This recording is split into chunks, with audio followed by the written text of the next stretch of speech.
You're on.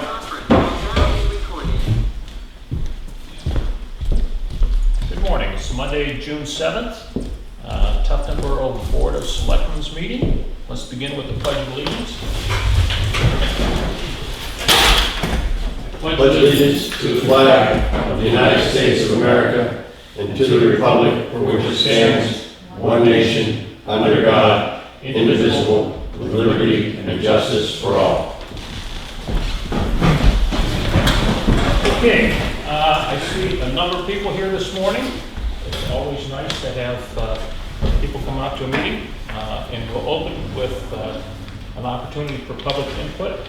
So anybody that has any questions or comments to make,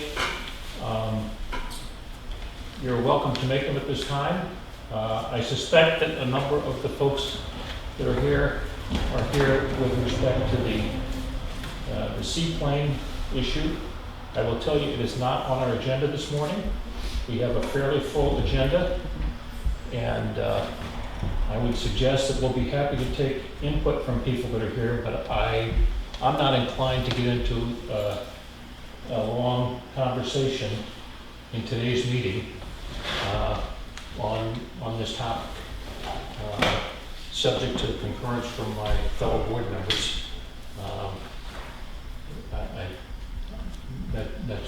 That's my opinion. Anybody have any questions or comments they'd like to make? Yes. It's my brand new phone. I don't know how to shut it off. All right. No public input. You should. Huh? I watch. Hi, my name is Dennis Garvin. I have property at 237 Governor Wentworth Highway, which is almost directly across from the town law that has raised all these questions. And I know you're probably not here to answer the questions, but I had a couple of concerns, as you will. I've been reading documentation. I've been reading Mr. Wood's post on one of the Tuftonboro forums, and I still have some questions about that, and maybe if you can just take notes and maybe address it when it does come up for a conversation in case I'm not here. First question came to mind was the dedicated spot that I guess he's talking about cutting down the post to fit his airplane so that the wing sits perfectly. Would that spot be dedicated permanently as an airplane tie-up only?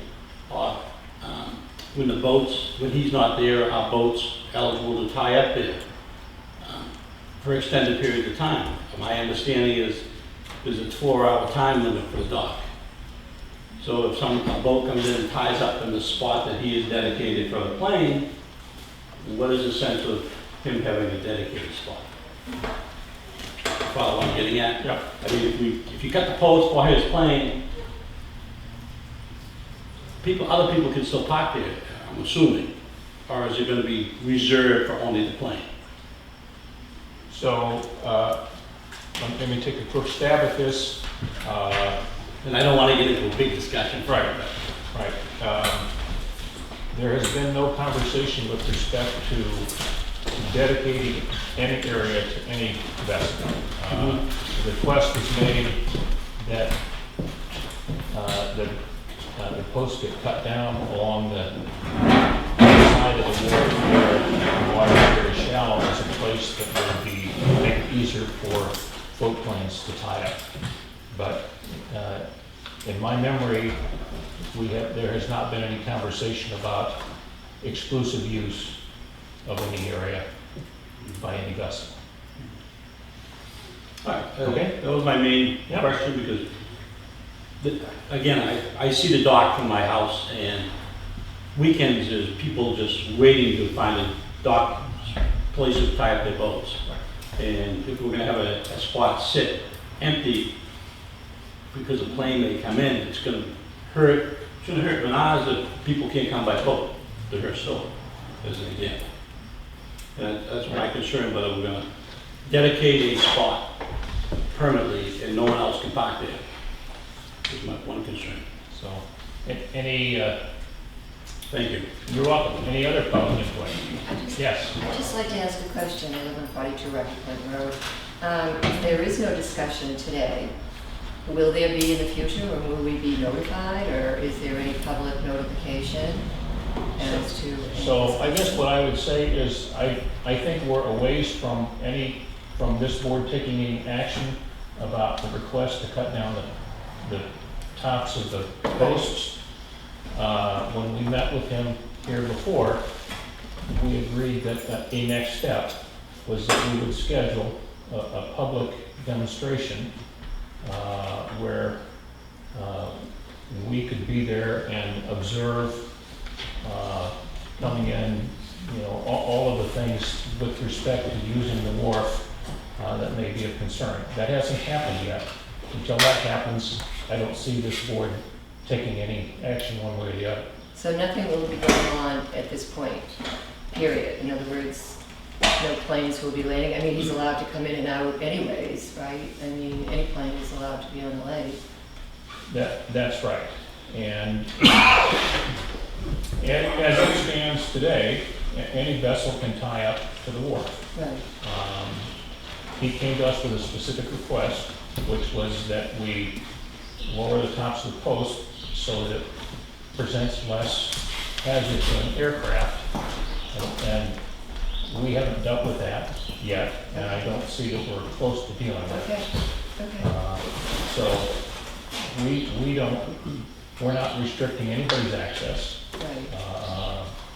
And nor are we creating anything unnecessary or favorable to One way. float planes over other vessels. Okay. All right? Thanks. Any other questions? Yes. Hi, my name is Rob Larson. I live at 14 Cavalier Point, with permanent residence there. And I know the request has been made just to have the posts cut down, but if you look at the actual requirements that were in the New Hampshire Department of Transportation Board of Aeronautics request, there was a lot more than that. So there had to be signage, there were a bunch of safety concerns, there was other stuff that was going on around prop wash and danger from wings and propellers on that dock. Is none of that being considered at this point in time? Is it purely, I'm not even considered, but is the only request at this point to cut down the posts? So, as I recall, the only request that's been made to us is to cut down the tops of the pilings on the side of the wharf where the water is shallow. So, lots of moving parts and other details with respect to operating aircraft safely and that sort of thing.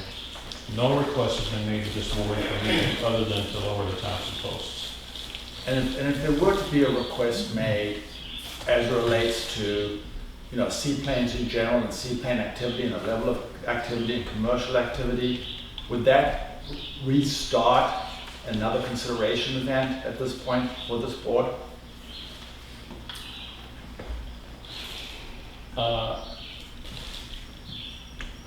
It might. And again, as I mentioned earlier, the request was made to us, and we identified and agreed at that point that the next step before we did any further consideration was we're going to have a demonstration. That hasn't happened. It's not scheduled at this point, so we'll walk forward and deal with it as it's presented. I appreciate it. All right? Thank you. Any other questions, comments? TC? It's T, but that's okay. So my name's Thomas Wood, and I'm the owner of the seaplane. So I think the biggest thing here is that I want to open up a dialogue with anyone, and I want you guys to feel like you can talk to me whenever you need to. What I don't want to see is anybody making threats about blocking airplanes, or I want you guys to remember that airplanes have people, and those people inside them have family members inside, and to interfere in any way with an aircraft that's operating lawfully is against the law. So I just want to say that first off. The other thing is that no one is making a request for a specific spot anywhere. No one has made that, and no one would expect to make that from my perspective. I was only offering to cut down the dock posts to make it easier for myself or transient airplanes to come in and out, just to make the dock safer for that. Promote aviation or whatever else that we all came together and decided. I think the process, I must apologize to the townspeople a little bit, and I'm guilty of not knowing how to do town politics very well. So, for especially Kathy, I apologize to you that you have so much traffic and things that have to come through. But I just want you guys to all be mindful that any misinformation that is out there is not sinister at all. It would be, from my perspective, just part of the process going through, and I've stubbed my toe along the way, and I apologize to anyone who might be offended or think that something is going on behind the scenes. So I'm not asking for any special access. I'm not asking for anything other than just lowering the dock post. Whether it's a business traffic or something else, it might be something in the future to talk about. But I don't want to take your time anymore, but I just really, really want to put this out there that, some of the email traffic that I've intercepted through good citizens around the town who are also concerned, I feel very threatened by anyone who would try to, block the airplane while I was lawfully operating it. And I do know that there are statutes involved, and this is no threat in any way, but that protect me for operating the airplane lawfully. So if you guys have any concerns at all, I just ask you, please get a hold of me. We can work out. I would be very much open to avoiding areas or, doing certain procedures that we can mitigate noise and whatever else we can talk about. I have a very good relationship operating in and out of Mirror Lake. I have 0 complaints in and out of Mirror Lake. I'm very conscious of the environment and wildlife, etc. Thank you, Thomas. Thank you very much. All right. I appreciate it. So we allot about 10 minutes at the beginning of the meeting for public comment. We reached that limit.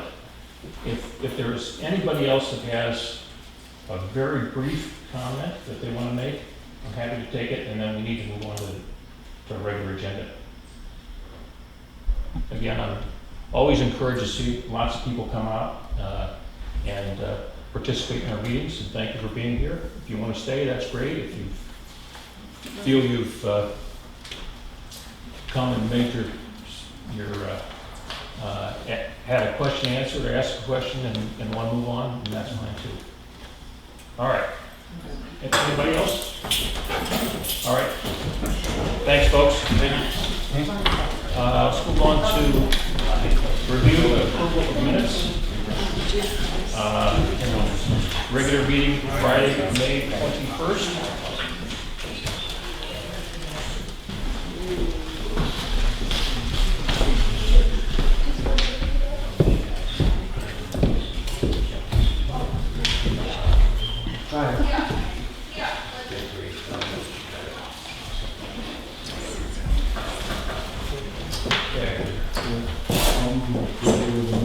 I'll second that. All those in favor? Aye. Aye. Motion passes. And then we have non-public from the 21st. Yeah, I'll move approval of the non-public. I'll second. All those in favor? Aye. Opposed? Motion passes. Let's see, I think those need to remain sealed for the time being. And then work session minutes from Friday, June 4th. I'll move approval. I'll second. All in favor? Aye. Opposed? Motion passes. All right, move on to appointments. Mr. Hoskins. Morning. Never better, how about yourself? Good. Those air conditioners feel nice in here today. I was hoping. You can pick it up if you got it. No, I don't think I Fine can. this afternoon. I came at 10 past 6 and open the windows for you, kind of fancy. Thank you. I'm just jerking your chain a little bit. Yeah. Yeah. Figured. So summer arrived in a hurry, didn't it? So we have 71 building permits, 15 new houses. I've done 216 inspections. So as you can see, the drop box in front of the town office is installed. The rock in the front of the town office has all been repaired above the first floor. We don't know what we're going to find when the first floor windows get done. The cupola is all done. We finished that yesterday. He's just doing the high awning window on the back side. That'll be done today. And the sprinkler system is going to get done in July. And like I said, the air conditioner, I'm going to try to get this afternoon, but I get some help to make that. That's enough? You're staying busy. Yes. All right. Any questions for Jack? I'm satisfied. So, I can't think of anything else today. Thanks, Jack. Did you say 70 building permits? 71. 71. Thank you. Mr. Rule.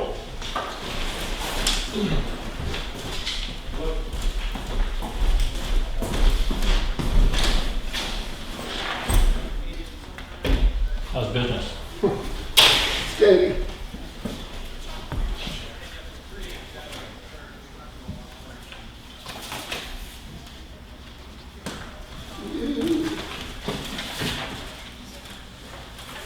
Thank you.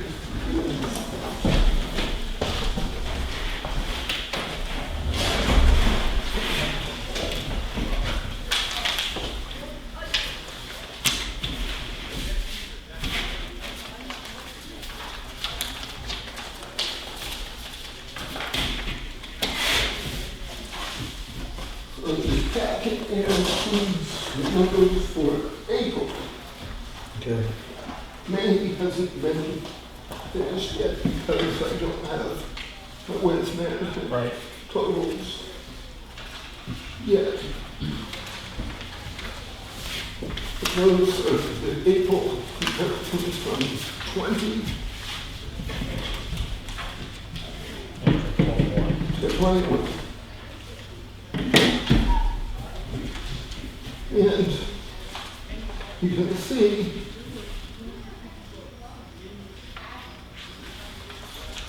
our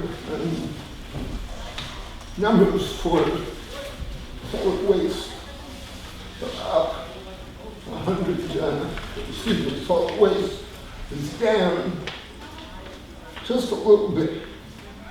But our numbers for construction debris are up 100 tons for the month of April. We went from 3 construction debris containers to 18. It says 15, but we actually had 3 more. Now, as I remember last year, did we stop doing C&D at that point? And everything was going into the, no? Okay. Oh, we stopped recycling and stuff was going into C&D and regular. We done, I think it was like a little bit of a mixed bag, but construction debris was still being trucked out. So what you've given us, Chris, is just the cost. And we're trying to find pricing. We got tons in there Yeah, too. tons. Yeah. Yeah, I see it.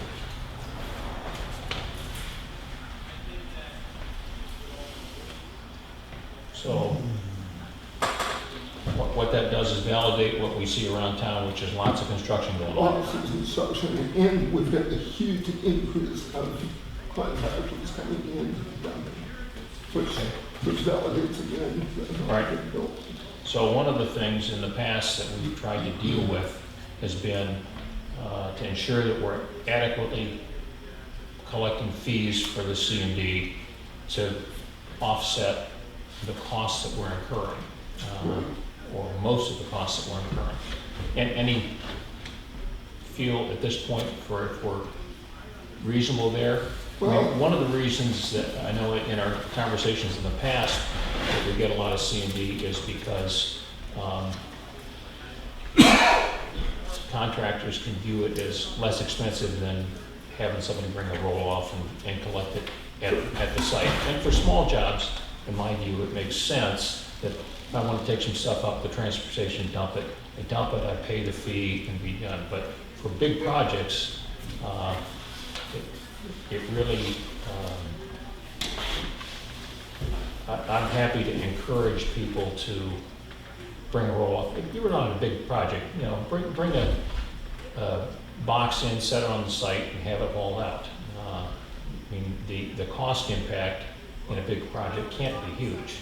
Yeah, you save a little money bringing it up the transport station, but you've got the labor and the time and all that kind of stuff involved as well. So, do you see big project stuff coming in? Some, I mean, I've encouraged one or more folks to try and put the container on their site.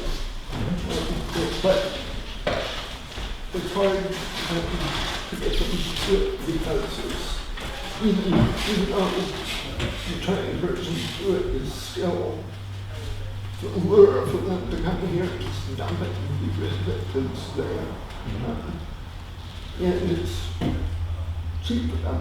They come here and they dump it. You know, and I try to encourage cost. So it really shouldn't be cheaper for them to bring it to the transfer station. Right. Because the disposal cost is going to be, should be about the same.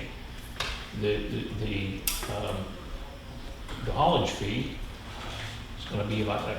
It's not like we get a big break over somebody that runs commercial C&D stuff for job sites. You're going to pay, I would expect to pay a little bit for the convenience of having it going on site, but it shouldn't be much.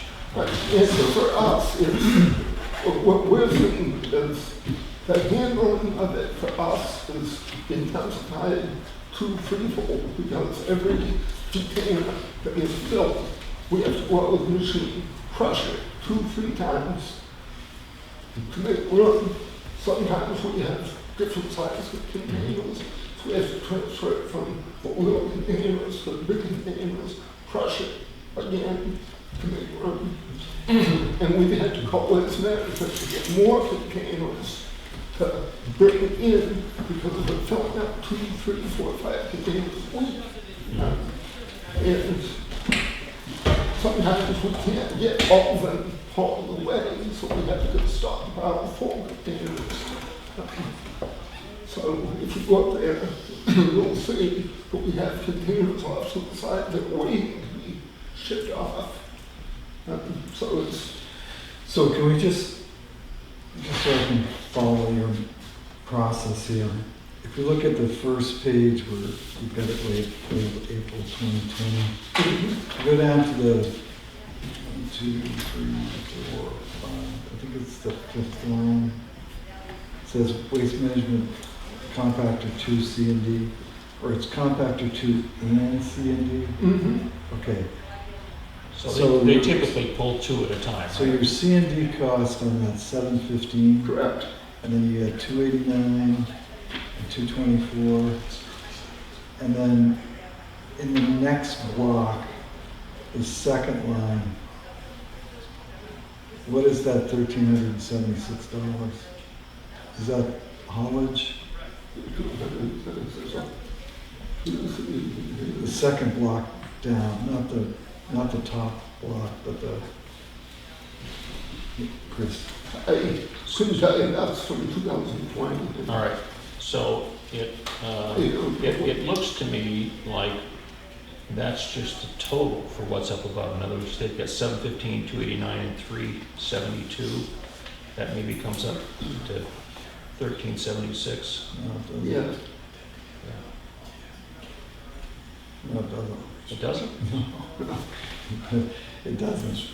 I, Okay, well, So 715, 289, 372 is 1128.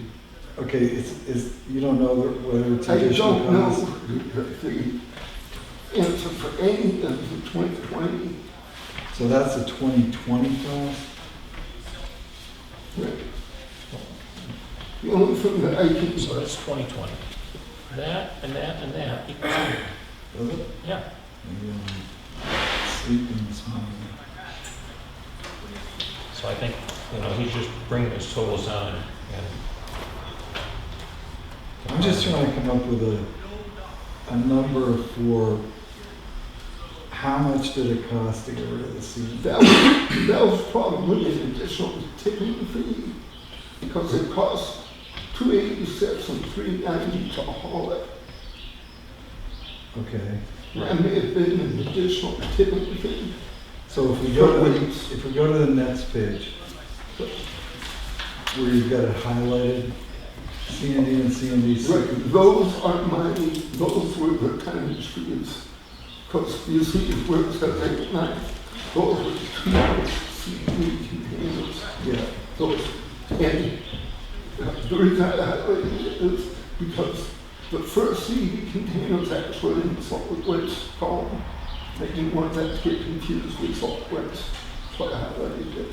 so what we're missing on this year's sheet is total costs down below, right?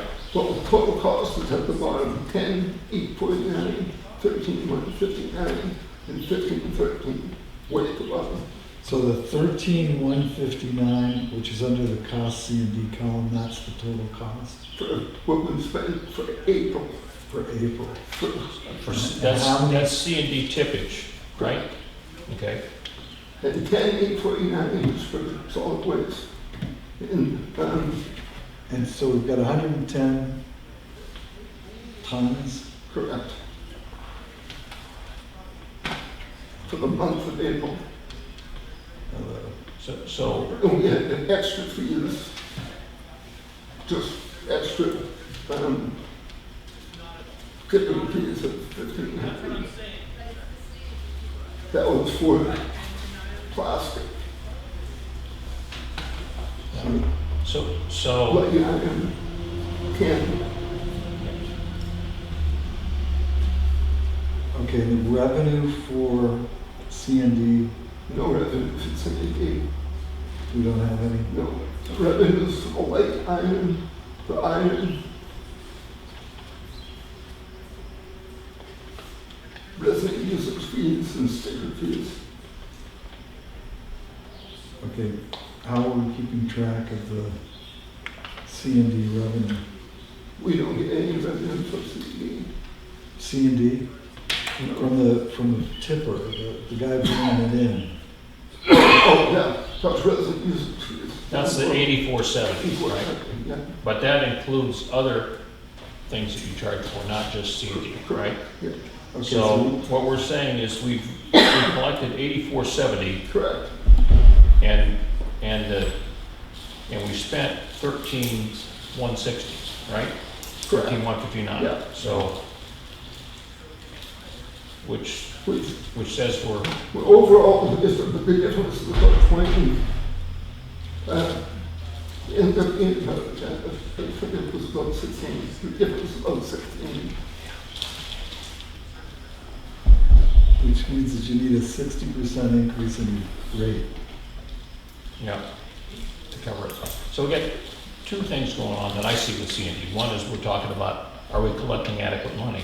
The other thing is, when I look at the huge increase, one of the factors we deal with is having available capacity to take stuff when people bring it in. I mean, once all your containers and all your spots are full, particularly on a weekend, when they're not pulling and replacing, what happens? But we just pull out the pole and put it in the stand. All I'm saying is, yeah, but at some point, we might get to a place where everything's full, right? Yeah. And when I look at the increase in usage here, maybe we're close to that, maybe we're not, I don't know, but that's a concern to me, as well as if we're collecting adequately to cover the cost. So I would ask that you do a little analysis for us and come back with a recommendation on if we need to change the tipping fees, I mean the disposal fees we charge, and this certainly suggests that we do, then Yeah, and I think you what we look at. need to break out, I mean, you've got the 8470 is a commingled amount of money. So we need to break out the C and D into a separate category or column so that we can actually, actually look at what we're collecting versus what it's costing us. Because that's always been the big bugbear is these guys will bring C and D in because we're, 50% of the cost of actually doing it on our own. And I don't mind providing the service or the town wants it, but it shouldn't be at that significant a discount from them getting a roll-off, put at their job site and then doing it down there. I mean, I can see the economic benefit for them doing it this way. And it ends up being that the rest of the citizenry is paying the $5,000 that's short. So we're paying for somebody to tear down a house that we don't own. There's no public benefit to doing it this way. I have a breakout that has offices. It's 90% of our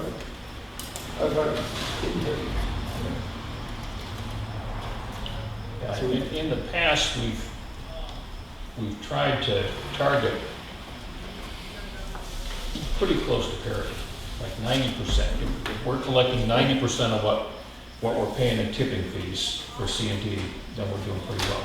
What we're seeing now is we're more like 60%. Yeah. So. Well, they're actually 40% of the center. Yeah. So. Yeah. Well, if my memory serves me correctly, Chris can verify that, we pay to the tipping fees for the CD by weight. Correct. And we charge for the disposal of it by eyeball volume. Correct. To the math. Right. So. Well, it hasn't been, I mean, the disparity hasn't been that great in doing it by eyeball. Certainly is now. It is now. I mean, so this is just something that we're going to ask Chris to address. Right. So, and we've looked at putting scales in, which is a Whole different. an objective way to deal with it. And the challenge, as I remember from the scales, is, we spend a 75, 90 grand to do the scale plus the $2,000 to $5,000 a year to maintain them with certified operators and weight checks and all that kind of stuff. But the total volume that we have or have had in CD doesn't, the usage of scales doesn't pay for the scales. So always something to look at again. I'm impressed that with the doubling basically construction costs and materials that people are still doing this kind of stuff. And should it get cheaper, I see it increasing even more. Yeah. All right. So you got some homework. Right? Yeah. And other than that, I just have a copy of the no police is what we got to handle. And for me, we got membership account. And I have a copy of the email and the quote from Waste Quip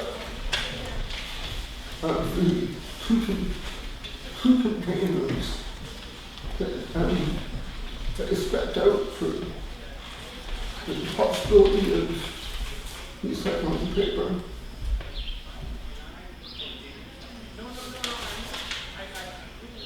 So these are These are the enclosed containers with water doors on the roof. We may want to think about starting with 2, but thinking about 3, just so we can always have one in transit. But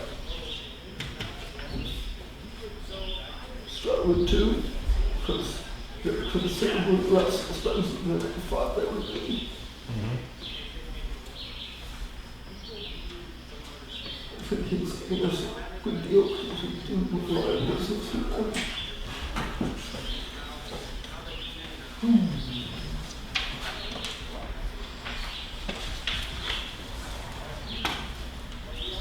really all I have. Okay. Just to put a little bit more pressure on you, if you don't address the CMD issue and it continues to run at this current rate of travel, you're gonna be $56,000 over budget. Yep, Okay, so. Good. yeah. And the other thing I gave you was a copy of the cardboard bales. Currently, we're at 30,000, which is a little over 30,000 pounds since March. So we're taking in a considerable amount of cardboard, which is good. It looks like the town is stepping up and recycling a lot of cardboard, which is good. As we're turning that over and getting some income. Ship out one load of cardboard, one load of aluminum. So we're going to try to ship out another load of cardboard probably the end of the month. So we should, if we keep on track, ship out at least 3 loads of cardboard, possibly 4. If we keep up a good rate, so that's one good sign.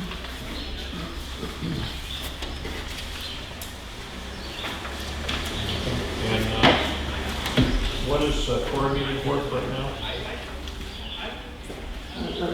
Last, I mean, it's always a moving target. I know. yeah, last, I don't have that answer right now. Yeah, I don't recall what was the last time we shipped it out. Okay.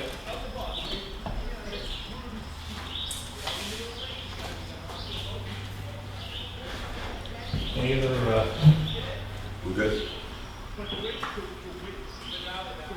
Chip? Okay, and I'm sorry, I was listening and I wasn't listening. The Hopi government limits recycling, Yeah, we're looking at, I don't remember anything being on the warrant, some of the stuff like that you. no, there was nothing on the warrant for a container at all. This was just a quote. So these are just. But this was some of the costs that was identified and Yeah. discussed as we looked at The warrant just, support for the paper recycling. Okay, this is all to do with paper. yes, this is, the warrant just, that's, This is- we were going to Projecting to Right. next year. Right. Okay, good. This is just preempting next year. I'm gonna just do this. All right. Thank you, Chris. Thank you.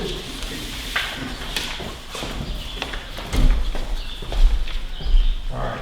Next, we have Mr. Donald Willett from Community Solar Advisor.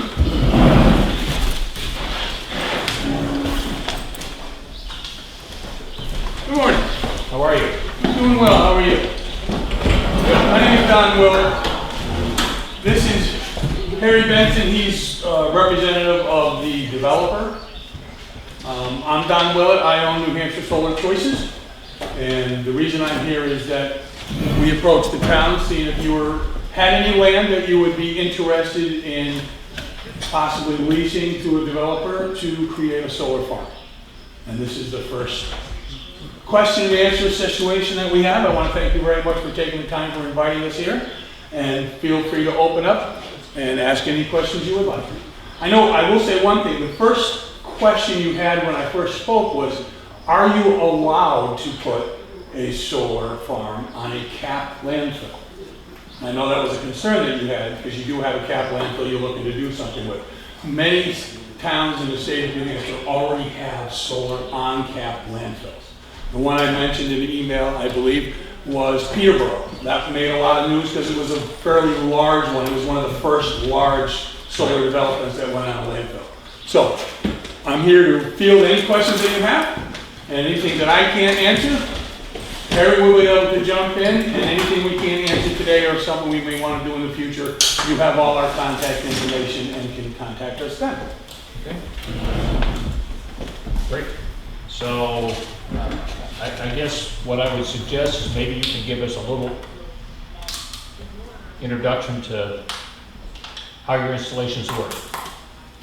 Typically, you come in with a commercial solar array Yes. and install it on somebody's real estate, whether it's a town's or private, right? Right. And there's some sort of contractual arrangement between the owner of the array and the owner of the property. Yes. A lease, Yep. generally. Yep. And so in what's the benefit to that, as opposed to, let's say, if the town decided we want to do our own?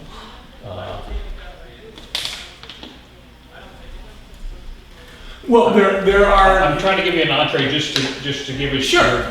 Well, that's kind of like two different animals. One is a concept known as community solar. We'll deal with that one first. Community solar is where the town or landowner, whether it's a town or an individual, leases land to a development company that builds a solar farm on that land, and then arranges to a company like mine to offer subscriptions to local residents and businesses for a discount off their electricity, generally 10 to 15%. There's no cost to the participant, whether it be a business, the municipality itself, or a resident. There's also no installation needed at any facility outside of the one farm. And you keep your own utility. So there's really nothing to change from your end, other than the fact, from the end user, the consumer end, that you'll be paying less for the electricity you're already using. That's the community solar model. You mentioned, what if the town were to own their own solar array and then use that to power the town's buildings and facilities? That can also be done. There is a program in New Hampshire right now called Community Power. And that is something completely different than community solar. There's a lot of names here that will get confused because they're kind of married together.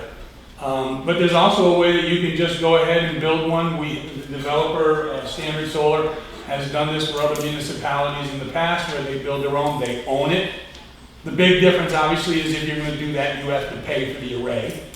And that's obviously more money out of the town's coffers, more time frame.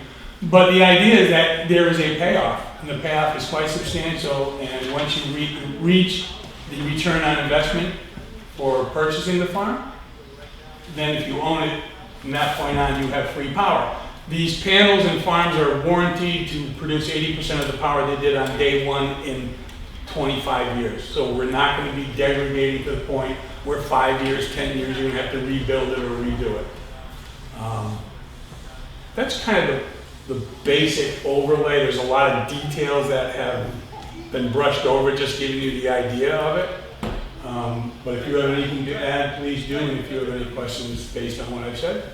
Well, I think we're an engineering company that also is a developer, also is an owner-operator. We're owned by a company called Energier, which is a large utility that owns Green Mountain Power in Vermont. They also own a lot of natural gas pipelines and other types of things. It's a $7 billion company. And they bought us, Standard Solar, who's been in business since 2004, and we built thousands of arrays across the country. We're constructing 16 projects in different states right now. So we're a large company, and we're an engineering company. So we need to know more about the landfill. That's important because every landfill is different. What's the structure of it? How what kind of compaction is taking place? What's the subsidence that's taking place? So, but theoretically, assuming that everything's fine on the landfill, we would come in and we would put a ballasted system. The difference between ballast is it sits on the surface. Most ground mounts in the solar business, they're pile driven. You drop pilings into the ground, and then you affix the racking system to it. On landfills, you don't obviously want to penetrate the landfill, so you put it on the surface, you put some, depending on how much weight per square foot, you can apply pressure onto the landfill, and this is done after a detailed engineering report. You would basically put it on the surface and put some ballast system, concrete blocks or something like that, to hold it in place. And then, the system is all joined together by a string of lines, and then it brings it back to an inverter, and then it goes to a transformer, and then the transformer takes it to a local three-phase line on the street someplace, so where there are 3 lines on a cross beam, and then that's the interconnection point into the grid, and there's a meter placed there. So generally, again, this is all very general. There's a meter calculating the power going into the grid, and then what he was talking about was that you would sign power purchase agreements with other people to take the power, and then it's metered going out. So it's metered going in, metered going out, netted out, and there's a savings for the people that sign the power purchase agreement. And the town itself, you asked about what are the benefits for the town. So town could sign on to the agreement, and then the lease has a payment. So it's a lease payment. So you're generating revenue from a lease standpoint, and you're getting a discount off your energy pricing. So those are 2 ways to save money for the town. So you've got agreements with, I don't know, was it Hillsborough, or what was the name of the town? Oh, no, Peterborough. That's not something that I was personally involved in. That was just an answer to one of the first questions you asked is, does the state even allow this to happen to Are capital there landfills? agreements that you currently have with other towns? Not in New Hampshire. New Hampshire, we do in Maine. I don't know, there's many other states that Standard does work with. The reason I contacted the town, and I've contacted every town in New Hampshire, is that the process to get the community solar up and running is lengthy. And the very first thing to be done in that process is to find land. So we are in the absolute initial infant stages of getting this process done.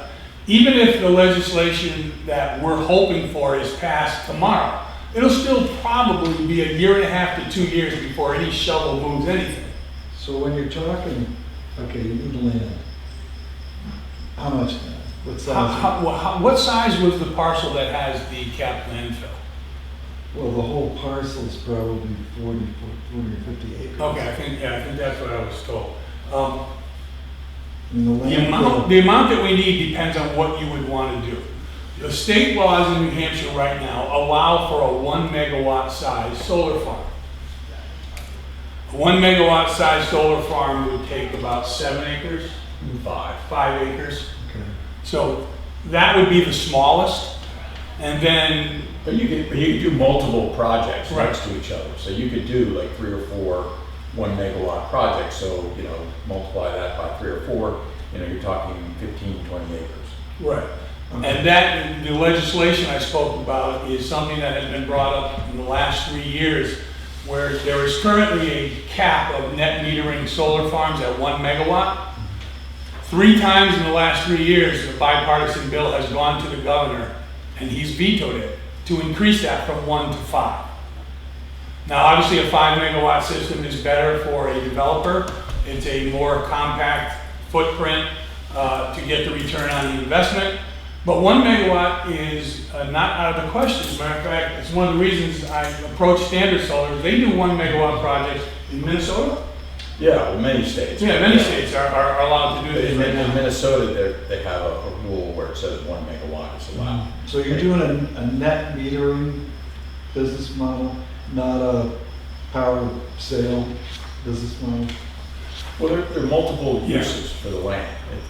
You find the land first, and landfills are obviously good spots to do it because you can't really use them for anything else, and so therefore you put the Right, system. I'm moving on though to, okay, you're doing net metering at the 3-phase power. Yes, So whatever the current utility rate is for whatever that utility is, that's the revenue stream. that's So you're correct. not selling the power into a larger grid system at a particular rate. Yeah, and that's the beauty of distributed generation, local power for local use, and it has a higher revenue for it. Yeah, the way it works is, and there's a number of community solar models out there, but typically the way it works, and because the details haven't been laid out in any future legislation, if we were to go ahead with the 1 megawatt, it would work out a situation where the end user, the consumer, the town, if they signed up for it, would get a 10 to 15% discount off their electricity.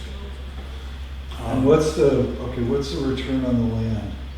The land is a lease payment that we would pay you per acre, per year for 20 years. And the, Yeah, or no, actually 35. Oh, you're up to 35 now? Yeah. so what are you paying per acre these days for? You know, a lot of it has to do with how this new legislation goes, but what we would start off with would be $1,500 an acre. Okay. And that would include an escalator. Okay. Escalator per year over the term of the Annual contract. escalator would go up. Okay, and so you'd be expecting a 25-year lease or 35-year lease on the property at $1,500 with an escalator cost, is that $1,500 per acre, right? Yeah.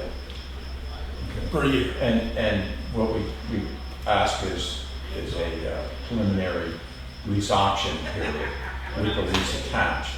And so during that time, we could perform the full due diligence on the property. We could, apply for the interconnection of the project. We could do the full due diligence. As you alluded to earlier, there's a pretty extensive permitting process that needs to take place. So we would do all those types of things, and many things can trip up a project along the way. So during the option period, we would, which we'd be paying rent on the option period of $5,000 a year. We would then determine the feasibility of the project. And once we determined it to be feasible, we would call the option, and then it would trigger another payment, and then the annual lease payment to start. And I can give you an outline of all of this and give you a draft copy of the agreement. Let's say we did a 1 megawatt landfill project, what's the cost on that? To you, Yeah. nothing. No, I appreciate, that's your one plan. Let's say we decided to do it. Oh. Well, you'd have to price out the entire system. We'd have to find out how many kilowatts you You have use. to price the system out to say that it's not gonna cost me anything, or us anything. So what are your estimated costs that you're talking in your own head about for your system? Well, it's apples and oranges, because if we as a developer, what our cost is not what you as the consumer would pay. No, I know. You're talking about if you built your own system. Yeah. I'm talking about Approximately- if we Yes. hire you to build this system and we own it, Yeah. Yeah, what's the cost? we'd have to put together a proposal for you. We can get you that cost, but we'd have to know what size you Ballpark want. is $2 a watt. $3 a watt? Yeah. Okay, so it's, So we'd have to know how much the town uses So for megawatts, municipal million. electricity. There's a lot of factors. There's just not a price for a farm. So one of the things that makes solar attractive Mhm. is the thumb on the scale, right? The incentives, the tax advantage, and that's Tax one of the, depreciation. right, and that's also- one of the things that's not available to a government entity. They Right. don't pay taxes. Right. So, which is what provides a commercial business an opportunity to be competitive in running a solar farm, as opposed to, municipalities saying, we'll buy it, because all of those things that help subsidize it on the commercial side, other than the direct subsidy, are not available to the Right. to government agencies. Tax Correct. depreciation and But I don't- the investment tax credit. just to clarify where I'm coming from. If we go in that direction where you own the solar farm, you're not the only player in town. Now we Oh, have of to- course not. We have to put it on the street, we have to do this whole thing, and so it becomes a protracted arrangement. Right. And then, because we have to look at what is, for instance, we just leased cell phone tower sites at the fire station, at the Public Works garage. And we're getting $50,000 a year in revenue. But it was a negotiated plan that went over the course of a few months. They haven't put the towers yet. But our modus operandi is what's the best way to manage the property of the town, create revenue to offset taxes. And that's why I would ask, you know, if you're saying it's gonna cost $2 million for a solar project out there, I don't think it'll be that much, but let's say it's $2 million. Yeah, just use a number. We have a lot more ability to borrow money than even a $7 billion company, because you might have that much money in the bank. But we can bond projects like Right. that, 1 or 2%. So now we can do the math and say, does it make sense for the town to own this project, create the revenue stream to offset the cost? Yeah, the revenue stream to the town, if you were to own it, would be realized down the road.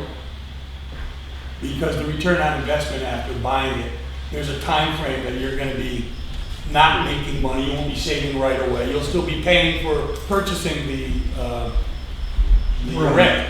So if you So, got a 10-year bond, you're okay, only paying 10% of that, or 10 plus 1% Right. of that corpus during the first year. What's it generating for revenue? I mean, it becomes a business at that yeah, point. once you get to the point of return on your investment, then all you gotta do is, if you're covering 100% of the usage of the town's municipal bills, once you get beyond that return on investment, that's what your savings will be, your entire bill, for the remainder of the life of the farm. Right. So that's a question we would need to look at a lot more than we Yeah. have. And we could start the process of providing you with a quote for that. The first thing we would need would be a copy of your municipal electric bills, so we know what size the farm needs to be to meet your needs. And we could start the process that way. Once you give us that information, we'll know what we need to put into the proposal. We can have all that information for you. So you'll have I don't think A or B, Okay. which would be best for you. No, I don't think we'd be limited to what the town uses municipally for power. We'd have to look at the project as a viable commercial entity. So obviously, the power that the town buildings use is one component, Right. but if you're limiting the size based upon that, then maybe that's not the most economically viable. Well, you could own it as the town, and then you'd end up selling electricity to residents and businesses in town. But that would incorporate a lot more expenses and record keeping for you as the owner of the array, rather than buying one that's owned by the town to address the town's municipal bills. And it's that segment. And we wouldn't be limiting the size. We'd be Yeah. looking at as big of a space as we had available. Right. And then we'd be. And I don't think we're gonna get in the billing program. I mean, we can make arrangements with utilities to sell them the power and get out of it. Yeah, that community power in New Hampshire, look into that a little more, because that is something that's designed and only available to municipalities in New Hampshire. And we can be the people that build that for you under that program as well. So that would probably be the best way for you as a municipality to own an array, is through that program. Because that program is designed specifically for municipalities. So what do we see as the next step for us at this point? Yeah. The first of many steps. That's right. This is the very preliminary step, is to find the land. That's the first thing you have to do. Right. So what you need to do is decide what you want the land to be used for. Once you decide that as the town, we can then come and provide any information you need to either make that decision or to help you go to the next step. And like you said, it could be an RFP, you put it out there, we're here. We'll be in that process as well. And I think it's, you're in Tuftonville, you're only 8 miles away from the transfer station as we speak. It's right on, I mean, there is a transmission line that goes right through the property. Right. So that cost of interconnecting, I don't think it's gonna be that great. Well, that, Depending upon where That's the right. nets are connected up. Okay. yeah, the utility will tell us how much it's gonna cost to upgrade the systems to allow that power to go into your grid. So that's a big question mark. I would never pre-guess what they would come and tell us. But I think that, It works both ways. Yeah. right? You got a big new user coming on, you might have three-phase there, but they have to upgrade the transmission lines to That's support right. you pay for that. And the same thing happens if you're a generator of Just power press this into the button. system. Yes. If they have to upgrade their lines to carry the additional To accept the power they're generating, then you as the owner of the generator pay for those. Pull out this cord on the side, Plus either that or the ratepayer that pays. then close it, Right? Or and just leave everything here. So. I gotta go down and pick up the wipe in the car and pain in the ass. Regulated environment, It's on tape. power producer, that would be us, Right. putting in the project, has to pay any upgrade. Right. And we don't pass that on because our business model is offering the end rate user a discount. So that just wouldn't work. We'd be stuck in our tracks forever if that was the idea that, okay, we have to spend money to upgrade the infrastructure, so that means your discount's not gonna be quite as much. Right. All that is done, all those numbers are put out, all the programs are put in place long before that number is presented. So And, it's, and one other thing you did point out, is that the tax depreciation and the investment tax credit, that's all monetized by us. So, and we also have a proposal we could give you where you could buy the project after all that depreciation and investment tax credit has been monetized. So after, it takes 5 years and a total of 7 years. So then at the 7-year time period, you could buy out the project, or you could do it at 15 years, or you could do it later.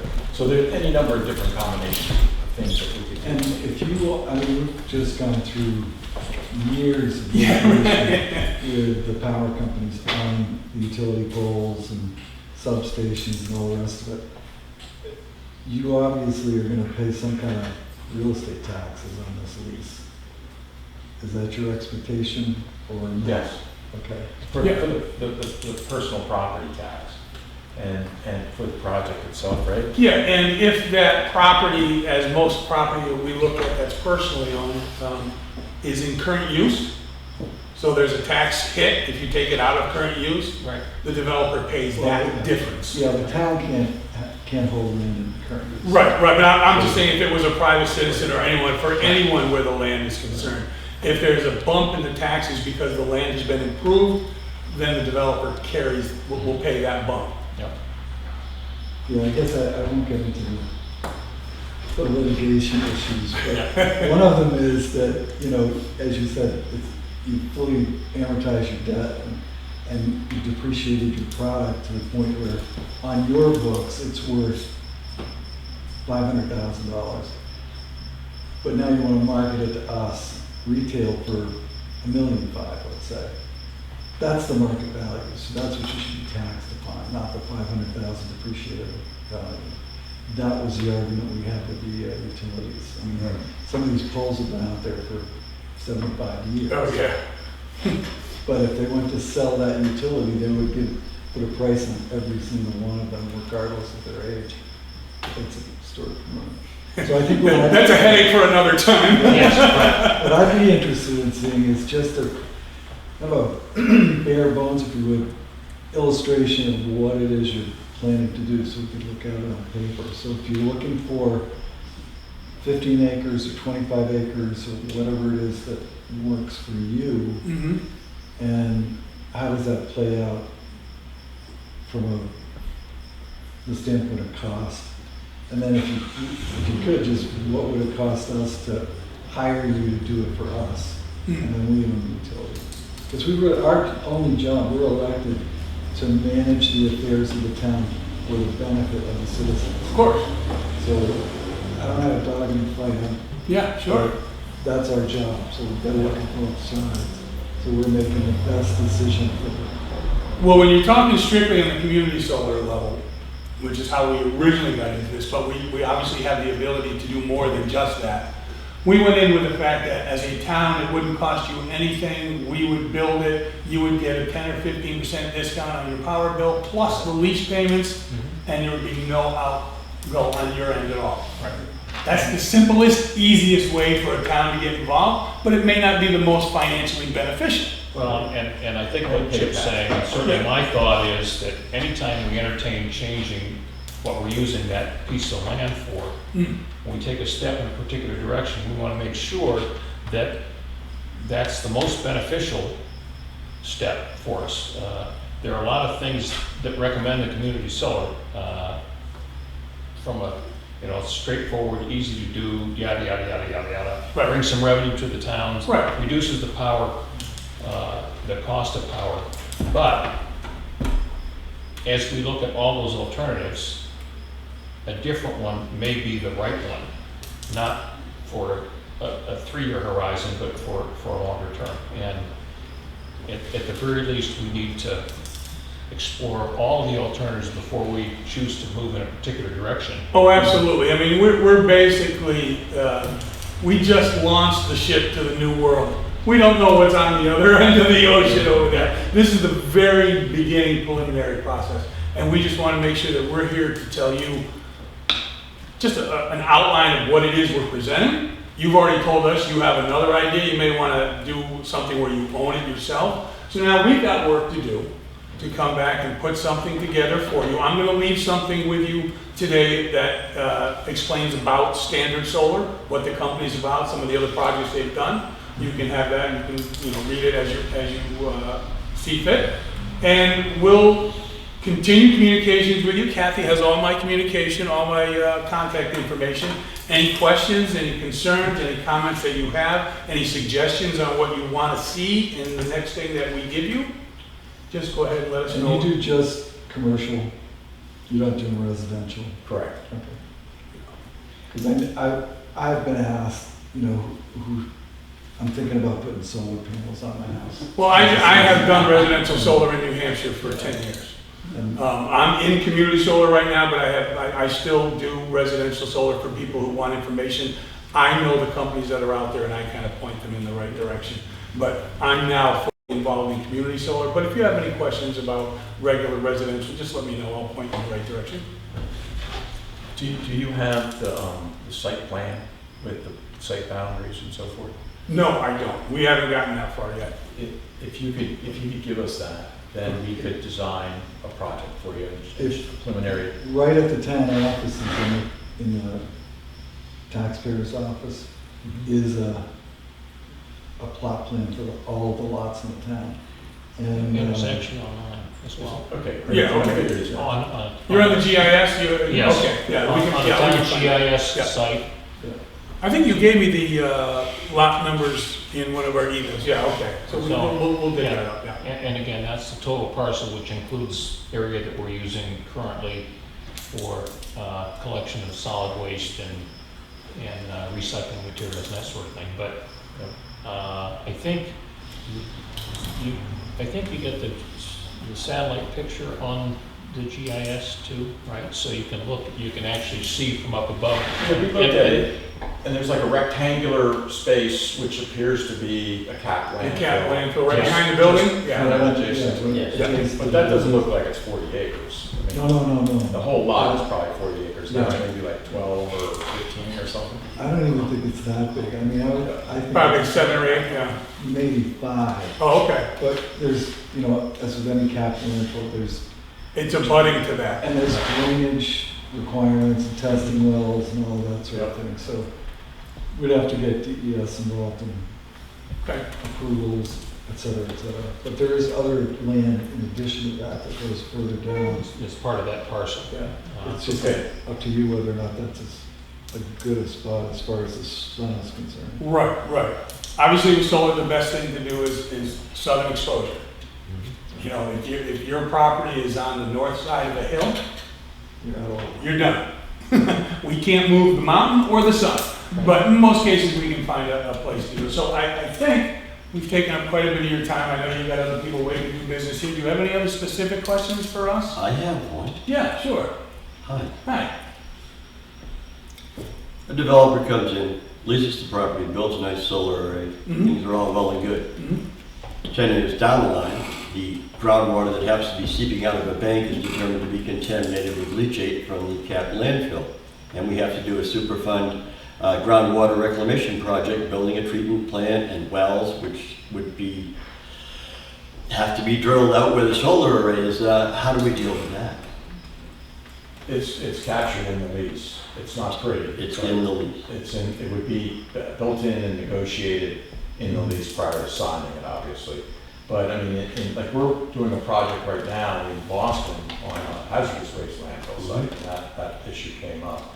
And I mean, we just need to know that we'll have the long-term ability within the city's best, in the best ability to continue to use the project.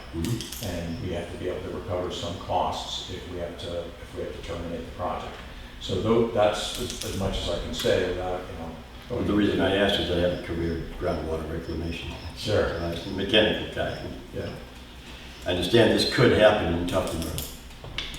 It can, and that's why the proper due diligence up front is important. That you pick the thing, you use vehicles that have like wide tires that distribute the weight, and you're not breaking any seals or anything like that on the landfill. But if it's an act that takes place because of your landfill, then we have to have some protections because we're investing this money in putting the project there. Good. Thank you. We can look at that. I mean, I'm not opposed to looking at Central Park.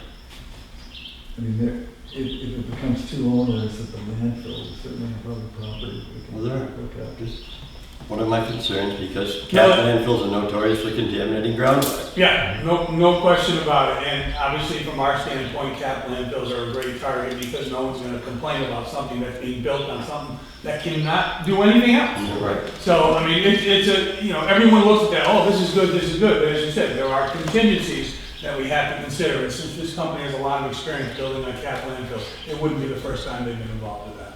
Good. But that was a great question. Thank you. Anything else? Okay. All right. Thank you, Well, gentlemen. thank you very much. Appreciate it. I appreciate it. And Kathy, thank you very much for the invite. And if you have any other questions, please feel free to send them our way. And we'll definitely be in touch. Great. Good. Thanks. Last and only. All right. Mr. Phillips, you snuck in when I wasn't looking. How are you? Good. Thank you.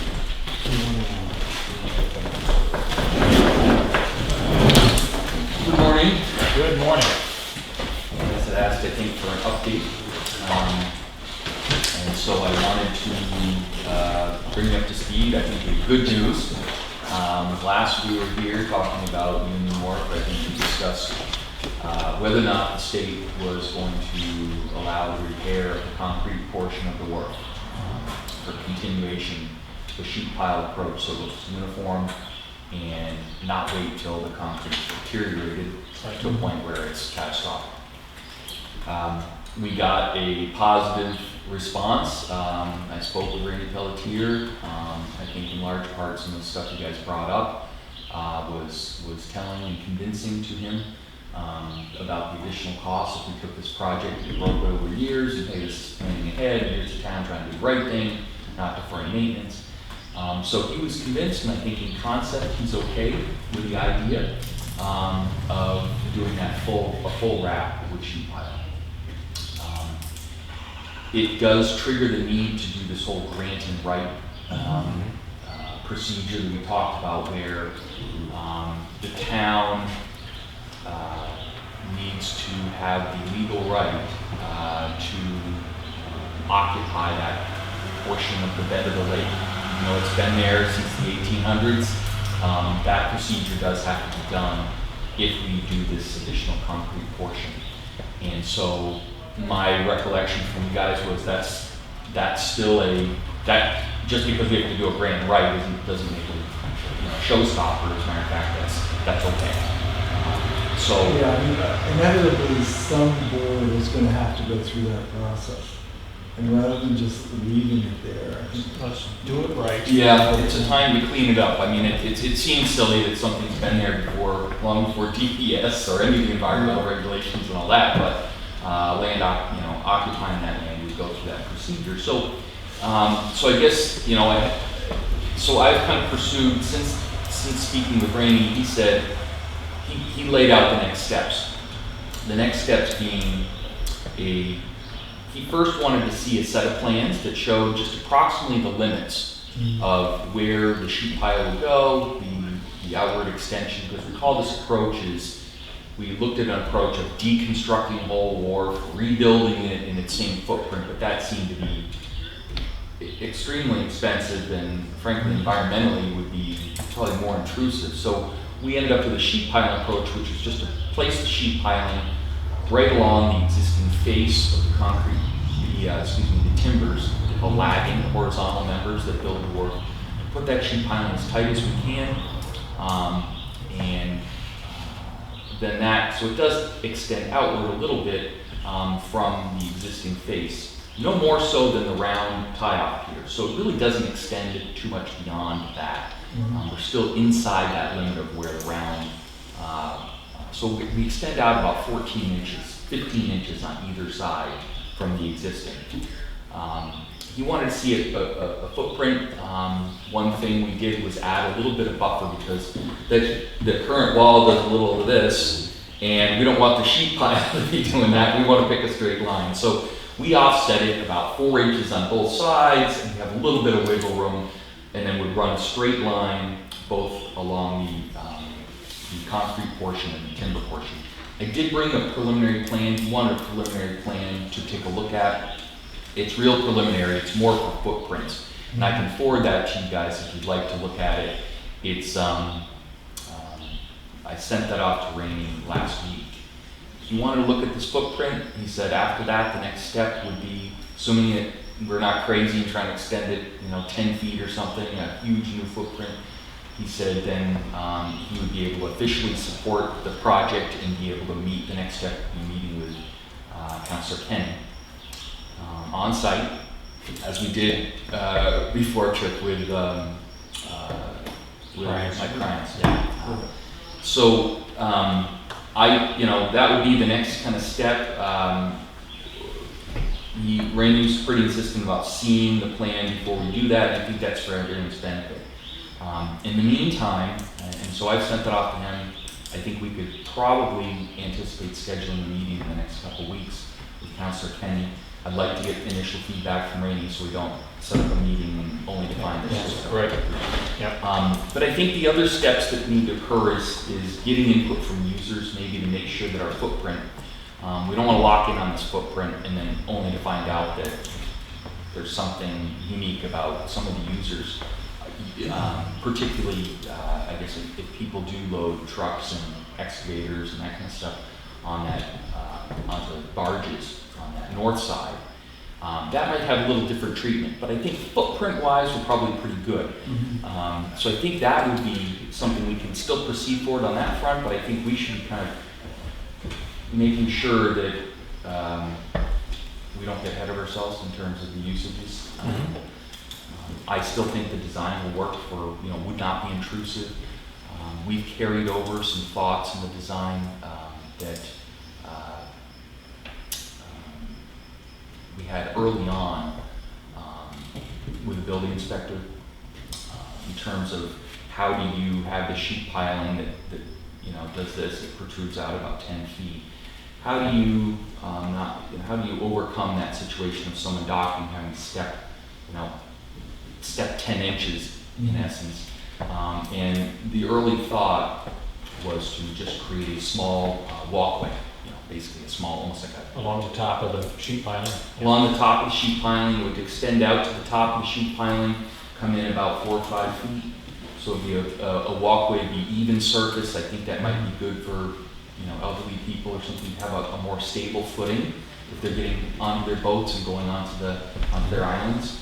I think it might be helpful also for the rescue boat to have a rolling surface that's maybe a little better than what exists out there now.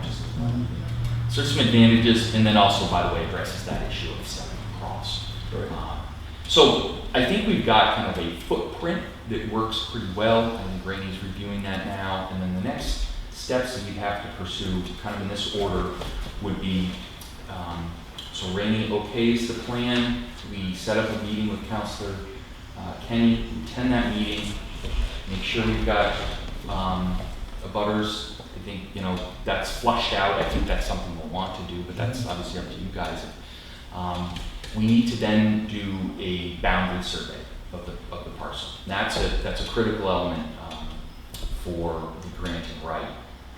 It's also something that we have on our proposal to do an engineering survey, you know, to collect the necessary information for building it, but we need to kind of know, we need to know exactly where the current property line is, where the extensions of the neighboring property lines go into the lake, to be able to permit it and also to do the granting right.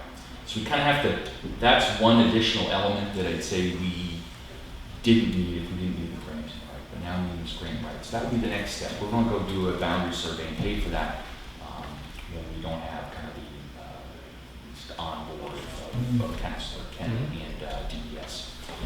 So that would be done. Then we go through the process with the governor, assuming everything's good. Again, talking to butters, but assuming the process is good, we go through the process of getting that grant right.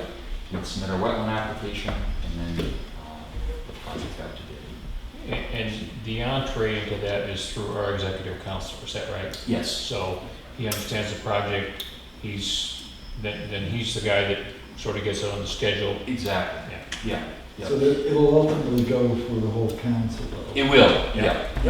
So then, is that someplace where you go, or does Ken do the? I think it'd probably be both of us. I think it would be, I'm certainly happy. If you guys would prefer I didn't, but I would think it would be a good idea to answer questions if they came up. And I think the idea is, the way Ray was explained to me is that there are kind of these pre-steps. You gotta kind of make sure, you know, he needs to make, because ultimately DES, the director of DES has to write,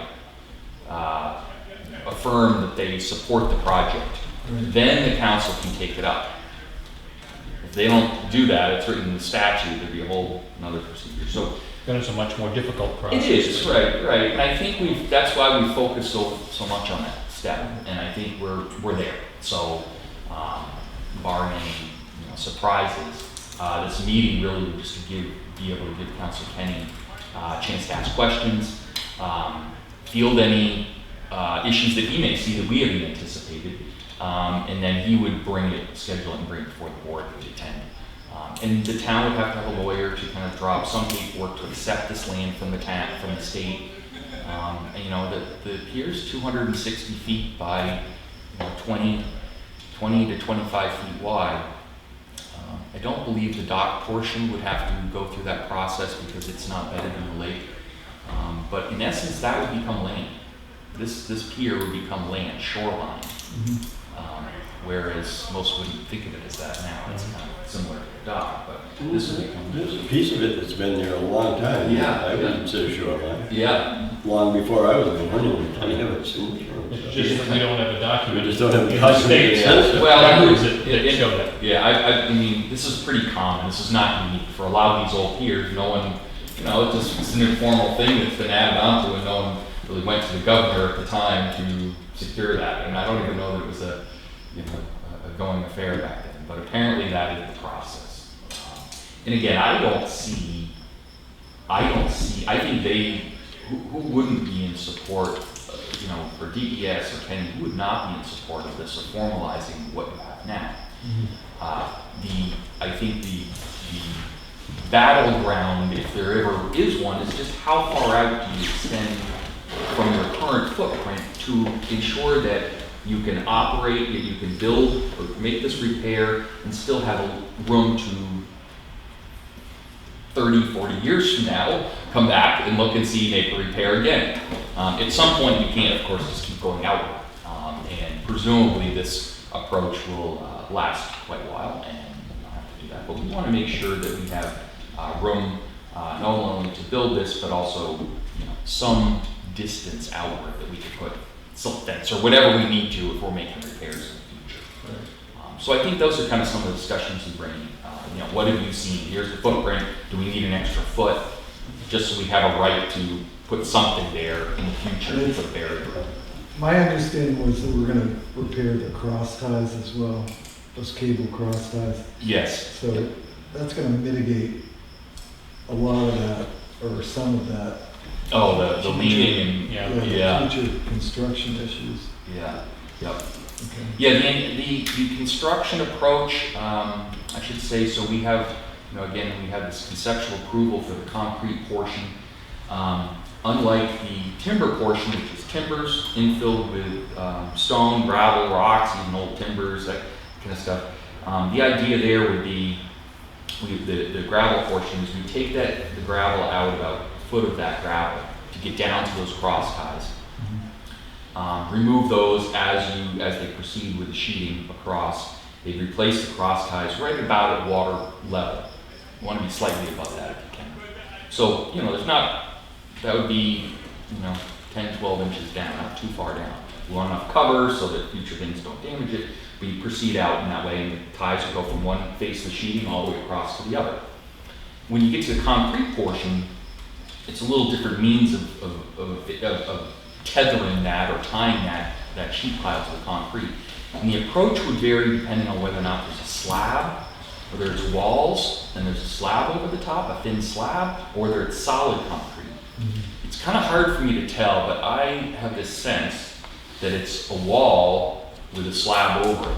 It's hard to tell because the end is solid and you can't see the others, but the way the cracking is occurred, the cracks are along there, they kind of portray Yeah, the only way you're gonna know is if you pour it. I know. And so that's something we'll probably have to do prior to, it doesn't affect the footprint. It's either gonna be grouted into the concrete, you just do your ties don't go all the way across, you just grout them in there on either side, or if it was a slab, if it was a thin slab, most contractors wanna remove that and then just go with a cross tie approach. So that will vary a little bit, but it shouldn't vary in terms of the footprint, which is kind of the matter we're dealing with now for permit. So one of the questions I'd ask Rainey is what would be the issues going forward of putting a solid surface where the gravel is? Not that we have plans, I don't think, currently of doing that, but if we can answer as many questions going forward. I mean, I characterize it now as gravel. I mean, do they prefer gravel? Well, that's the interesting thing. They consider gravel and pavement in most of the regulations makes no difference. They treat them the same from an environmental standpoint. We know that it would be different, and we certainly have different. Get less runoff from gravel than you do from a hot top. Yeah, but they will say no, there's no difference. I mean, there's a very slight difference, but they won't account for that. So in a way, but it still obviously has to be a question that's raised. We want that maximum flexibility. But in advance, I would say it's probably not something that they're going to care much about, or they're not going to make that distinction. Well, and certainly, I think where you're coming from is, let's say at some point in the future, the town decides they want to hot top the top of the wharf. Is it going to be a big issue at that point, or is it just it's a project that we do and whatever? And so as we're going through the grant and right to get all set, the more of the contingencies that can be addressed, the better. So yeah, that, and if you find out that you got to remove the slab, if it's a slab of concrete, are there limitations on what we can replace it with? In other words, can we make that slab of concrete twice as big? Thick or extend horizontally? Extending it back into the gravel portion. Yeah. Just. I will ask that. I think. I mean, we have rescue trucks that go out there. We have any number of. Yeah, I just was out there this morning. There were U-Haul trucks. There's everything out there. Yeah. That people use it pretty heavily.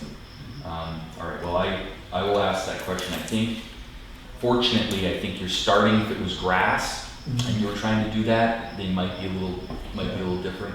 But yeah. Well, the big difference between something that has vegetation and a non-vegetated surface is that vegetation, in addition to the water going into the soil, the vegetation sucks up moisture. Whereas if all you get is just dirt or gravel, which just seeps down through the soil.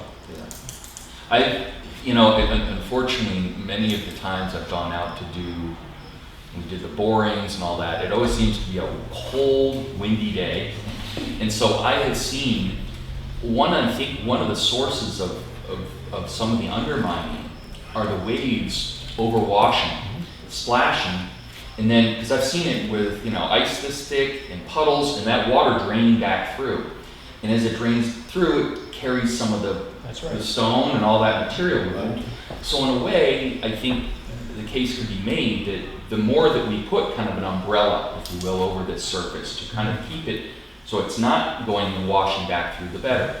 I think one of the elements that we include potentially underneath the walkway, though, would be some stone. So if the water does get in there, at least it has a chance to weep back out. We backfill with coarse stone, because we have to somehow fill between the front face of the timbers and the corrugations. Yeah. So we need to fill that with something. It could be concrete, it could be gravel, it could be stone, and my thought was it could be stone, and then you put weep holes along at the water surface with a fabric that keeps the soil from going. So that way you could handle water that made it on into the area and doesn't bleed out and you don't lose material. So you do bring up a good question, which is when we rebuild it, do we want to change the elevation of the surface? If we're frequently taking waves up on top, and we raise it by a foot, is that give us a better situation? Thus far, I assume keeping it the same just because I don't want to, but I think that's again also some user input is, there's a grade change. So you've got the gravel portion, then you have the concrete portion, it's more or less at the same grade. And then you get to the end, and if you're familiar with that, it steps up another 9 inches, and there's a little ramp up onto that dock portion at the end.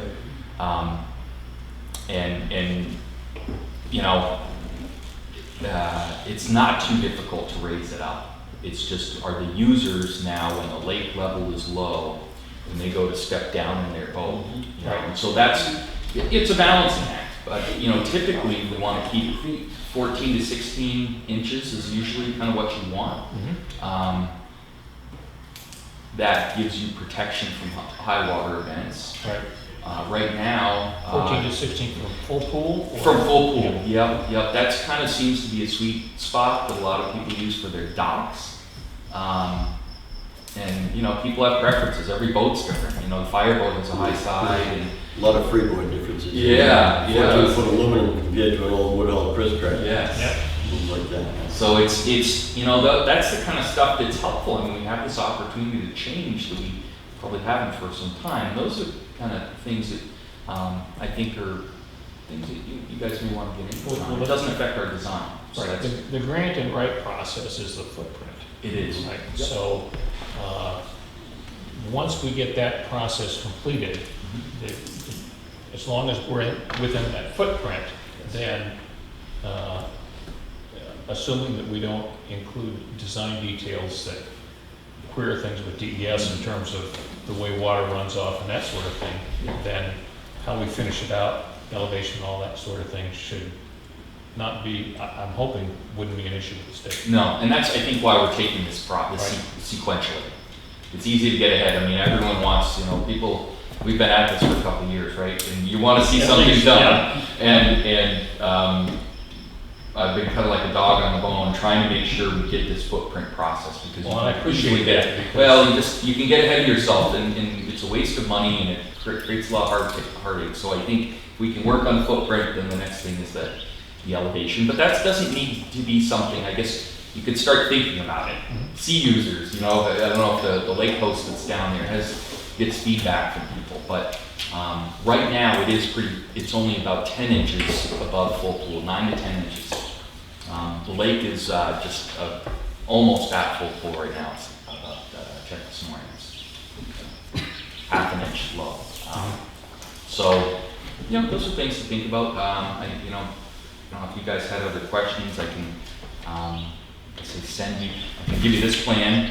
It's nice as a PDF if you view it because I drew up some details to start, and with a PDF you can turn off layers so you can see, hey, here's the existing, and you almost build it yourself. You click on a layer and it shows the next thing. Here's the timber lagging. Here's the next step. Here's the stone, and you can build it up and see each piece individually. Great. So I can send that along. It's a concept, you know, we need to do the survey, but I think it's kind of proof of concept. And this is after I spoke with the sheet pile contractor and talked with him. I said, how do you, we don't want to design something that you wouldn't typically want. You know, there's different distances they need to cap things. And how do you, you know, we threw, for instance, a nailer and a skirt on the end. You know, you don't want these boards to overhang the cantilever 10 inches of deck, you know, so you need something that's out there, yet you don't want something that in waves a boat hangs up on. So there's these, you know, trade-offs for each thing. So I've come up with an initial concept that I think what it shows is the maximum footprint we would need. What we do within that, how we refine that based on users, and I think we've got flexibility there. And I've been putting together a file of historical documents. I just got a letter which needs an awful lot of work from my fire chief on the fireboat usage or the fire department usage. We were trying to get something from New Hampshire Fish and Game on their usage. And I'm hopefully going to bind it up so you can That's great. Bill, because I can't go to Council County. So Bill can hand Council County a document that you can look through and see some historical references. Or you can do it as well, I'm sorry. I've had conversations in person with Councilor Kenny and how delightful I find his wife to be here. Then you should go. We're all right. I'd love to get it. Well, I hope it's, everything seems to be moving in the right direction. So I thought it was pretty exciting that he gave his conceptual okay, and I think we're... Hopefully he doesn't get involved in the airplane. Yeah, well, and you guys had mentioned something. I mean, I don't see anything we do there as being... I don't know that uses have to change, you know, I don't think we're going to preclude other uses necessarily, and I'm not trying to encourage you. I think it's, the work is long enough that it has various users that can get on and off at different locations.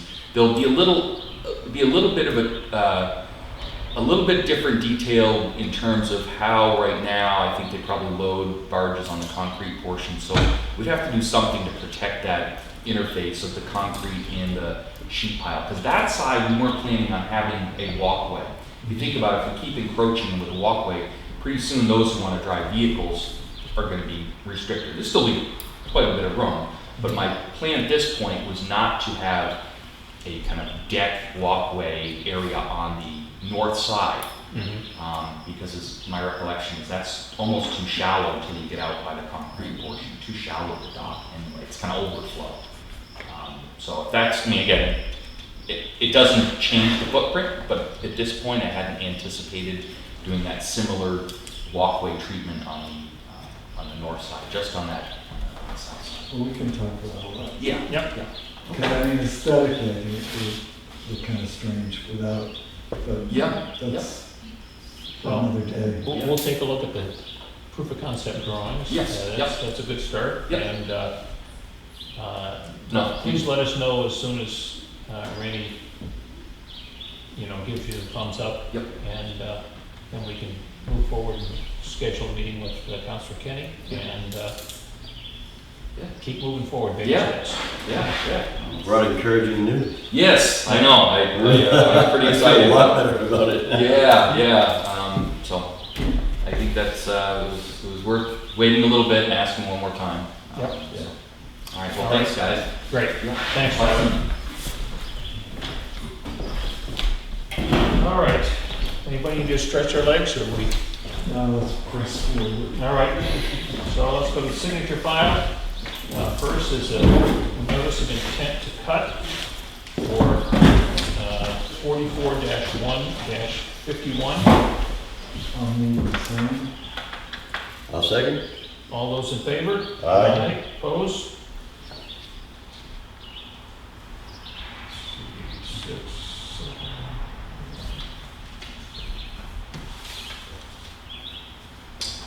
And next is our MS 232. This is a report of appropriations actually voted at town meeting. Is that all three of us? And, yeah, and this requires all three signatures. Well, we try that. I second it. All those in favor? Aye. Opposed?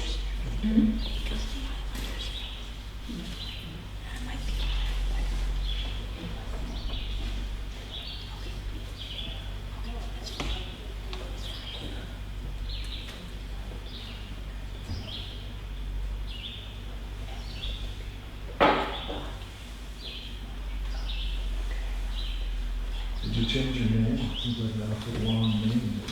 Yeah. Yeah. All right.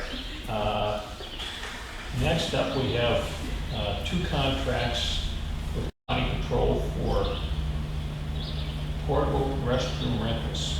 One is for Melvin Wharf and Pier 19, and the other one is for the transfer station. So I don't remember that we did one at the transfer station. I don't remember what we did either. Is that for the swap shop? Is that I don't know. is Chris? I don't know, Diane submitted them to me.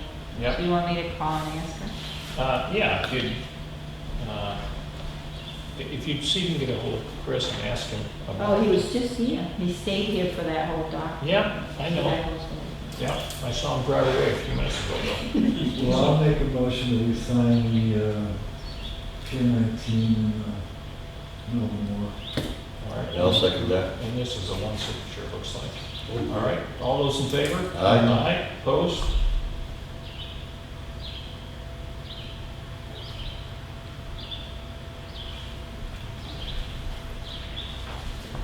Defer that one. Next, we have, That would be a one signature as well. yes, I'll make a motion that we empower the chairman to sign and not sign depending I second on what that. he decides. okay. So we All those in favor? Aye. Opposed? All right, motion passes. Next, we have reports of the annual inspections that the Joint Loss Management Committee made during the month of May. This is for all of the sites we visited. I don't know if you guys have had a chance to look at these. I actually did on Friday. Okay, Yeah, I did as well. so, I'll make a motion that we sign. and these just require chairman's signature, and then everybody will get copies. And I'll second the motion you had the chairman All sign. right. As soon as possible. All those in favor? Aye. Opposed? I'll handle that later. And finally, we have a bunch of employee compensation change requests to deal with. And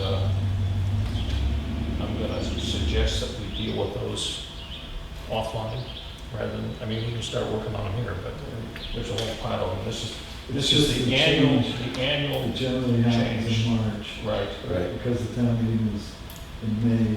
So exactly. So, and finally, we have, well, this is a late addition.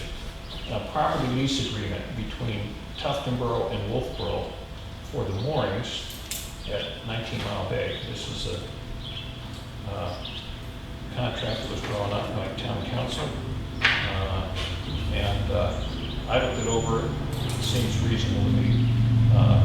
This is the New Hampshire Boat Museum boating program that they came to us for. And the lease is just between the two towns because Wolfboro Parks and Rec is actually going to be running Program? the program. So, And has this lease been run by whoever's going to sign on the first? I doubt it because we I just just got got it it this morning. last night. So, So we don't, I mean, I don't see any value in signing something that we haven't agreed on. yep, So makes maybe we sense. should, Yep, So So what do you want me to forward it to? Whoever is in Wolfboro. Wolfboro? is empowered to Right. make the agreement. Yeah. Hopefully not the Parks and Rec there. No, it's If I read- prepared for the signature of the If I town read it manager. correctly on the website, there is Parks and Rec meeting tomorrow night, which I will attend. Okay. If it's actually that night, they sometimes, That's here in Tuftonboro, correct? yeah, here in Tuftonboro, yeah. Yeah, Contact Brennan is probably the best thing, or Dennis. I will. yep, so, thank you for that thought. Yeah, if you send it to Jim Pinio, or his office, he's the town manager, and, Yeah, both sides should agree. yeah, We can ship it. That's that. and that's all we have in there. We'll get to those We'll later. get those later. All right. Let's go to action items. Hey, Danny, how are you? Very good. How are you guys doing? Never better. Getting hotter. All right. He's an old pilot, he's probably in here with us, they're chopped on that. Yeah, that's right. Am I too late? Yeah, too For late. what? For the floodplains? Yeah. Well, it's not on the agenda today. Oh, okay, I got Okay. the wrong information. Yeah, well, I know, they wanted it to be on the agenda, but we gave them 10 minutes at the beginning to talk about it a little bit. And we'll, We do public comment at the end as well. yeah, if you want to hang around, we'll be happy to take additional I comment. think I must have. You want to sit over here? No. Would you like to be the cemetery sexton? All right, so I've got a couple of action items. This is a letter from Edgewater Strategies regarding water supply well testing. They're constructing a new well at North Country Village and are offering monitoring testings of private wells near the property, but I'm not sure why, if we got this just for notification, because as far as I know, the town does not have a well that's close to North Country Village. Fire department. I don't know what they consider near. Yeah, that's, it's a tough one Yeah, to decipher. Yeah.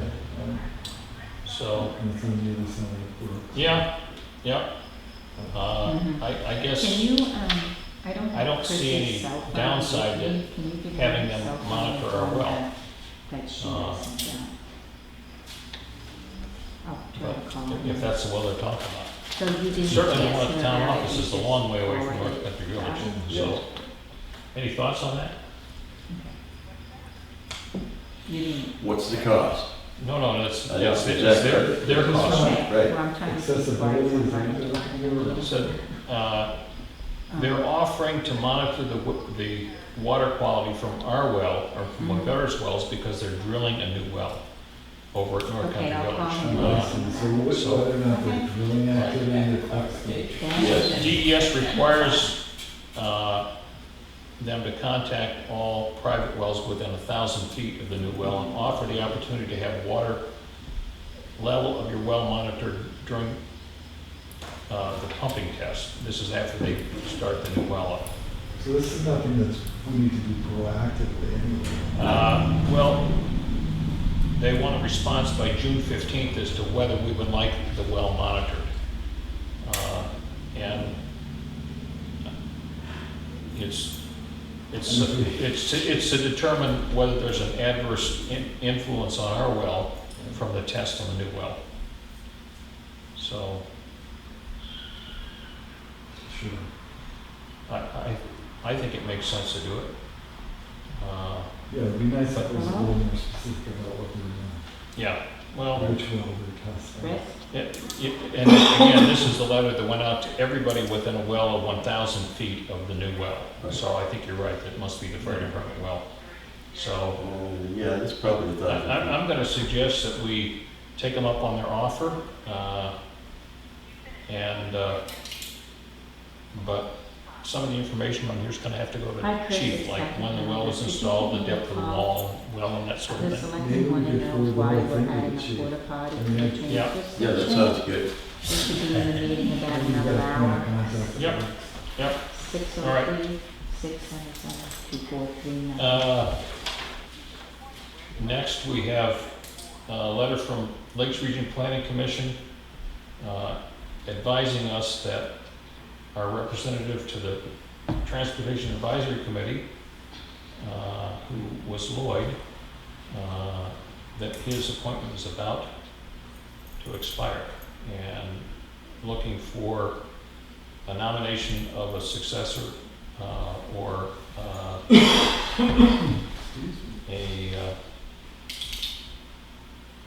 a renomination of Mr. Wood. I don't know when the term expires. Don't know if Lloyd would be up to continuing to serve. If he, It would be nice if we could find out when the term expires and then see how Lloyd's progressing. Yep. Because he's built a relationship over there, and I would, as far as I'm concerned, my plate's pretty full. So Oh, yeah. I don't think I would be the proper candidate. Yep. Well, and the representative doesn't have to be a member of this board. Right, Just that's just right. somebody from the town. And So, maybe Lloyd would like to do it again. yep, So we'll have Kathy Yep. contact RPC. Yeah, and I'll see if, yeah, if Jen has a copy of it so that we know when it expires. right. And you might reach out to Lloyd, see if he's interested in being reappointed. Okay. What did you decide? I'm sorry, I was on the phone with the monitoring of the water. I'm going to So forward that we- to the chief. Yeah, we decided that we should have them do it, and that we're gonna ask Chief Thompson to fill paperwork out and send it back. He'll be the point of contact, and he can put all the information about well Okay. depth and all that sort of thing on there. Thank you. All right. So next action item we have is a notice of request for volunteer representatives for the Carroll County Broadband Communication District Planning Committee. And I do think we want to advertise this. I probably want to wordsmith it a little bit before we get it out there. So, That's why I gave it to you, so you Right. guys can finalize it before I put it in the Okay. paper. all right. So I'll do some markup. And when I got it, I was gonna send you something, and then I apologize. It That's okay. went right out of my head, and it's been long gone. All right. So let's move on to Kathy's update. A question about the boats that are at the beach. Not received an agreement from the outrigger company or certificate of liability. You're gonna talk with Dennis about that? I sent him an email and got no response, but Okay. if the meeting is indeed tomorrow night, I will be there, and it's on my list, as well as a couple of others. You know, it looks like we got the cart in front of the horse again on this. I mean, we said it looked like a good idea, and next thing I know, he's got the guy down there unloading the boats. And we don't have any sort of We have nothing. paperwork agreement with him. All right. So, It's definitely pro access. yep. Not in a good way, so. Yeah, well, So the BBC is wanting to film at Cops Pond. Actually, Chip answered that for me, that to have them come in to see. Oh. Yeah, because Yeah. it's not the state hasn't got any control over cops. Right. Because it's too small. too small. Yep. So it's- Yep. All right. So Epic Seaplane Adventures did a test run, which I heard about the other day. And I don't know that we need to deal anymore with that today. To just reiterate, when we met with them, when they came to us before, we said the next step would be to arrange a demonstration with the town to include the board, the fire chief, and the police chief, so that we could all observe what was going on. So apparently we did a test run some other time and put some pictures out there. But from my perspective, this board still has a next step waiting, which is a public demonstration. Yeah, I was circumspect today about that. Yeah. And our original agreement was that we were gonna all get together and meet down there. Right. And he decided to do that on his own, which I don't think helps. Well, it's, you know, it's different than what's required in our process. And I think what happened is it tended to get a bunch of people excited about what's going on. And I can assure you from my perspective, I have no interest in the town being bowled over by anybody with a request to do anything on town property. We're always interested in having wide dissemination of this information, input from people. I know we got a lot of responses that were negative, and that's fine. But I think we need to take a look at the whole picture. The concerns that we have about input or impact on use of the wharf, access to the fire and rescue boat, and those sorts of things. We want to take baby steps going forward to get to the right conclusion for the town and for all of the town, not just a small subset of the town. All right. Selectmen's update. Okay. I went over, I received a letter from Fire Chief that I mentioned when Kyle was here. It needs a significant amount of work, but hopefully we can get that put together along with the other documents that we've collected. We did get a word back from the Municipal Association, not the RA, about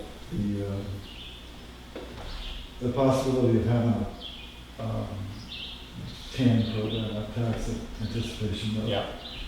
That's going to require a town vote, so it's not going to give us any flexibility for the police station to put that money.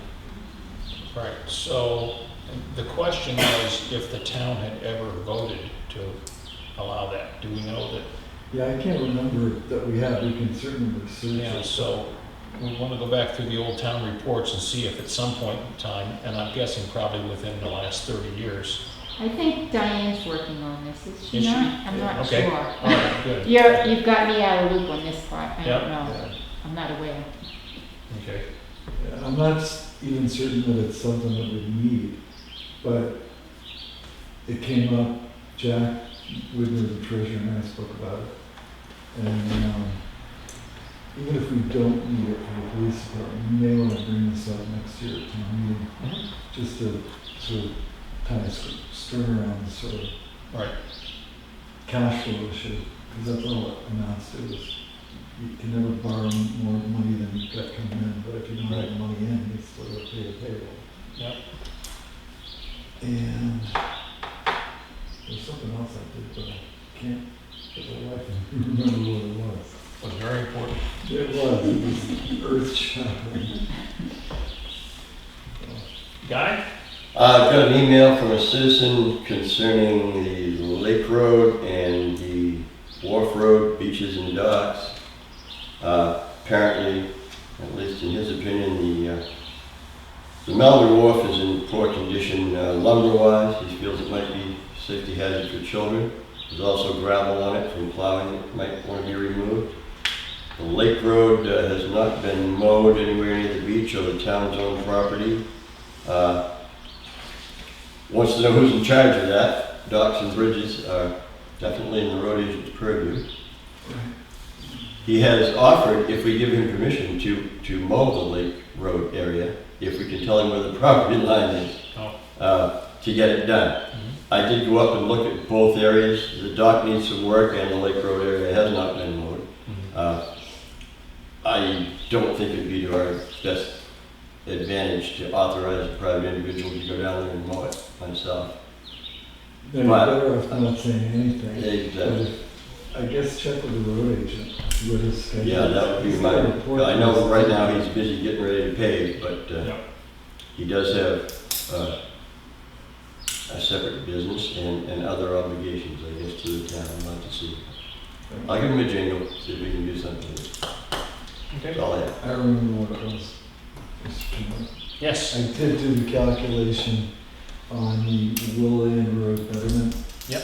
And unlike the flat rate that went with Zadida, I think that, and especially today after looking at the building permit application, Right. I think it has to be premised upon a per thousand. Road frontage or, I was thinking of assessed 4,000 valuation? Evaluation, yeah. Because that's how the rest of us pay for Yep. roads. So Yep. I had come up with a per thousand rate based on 10 years.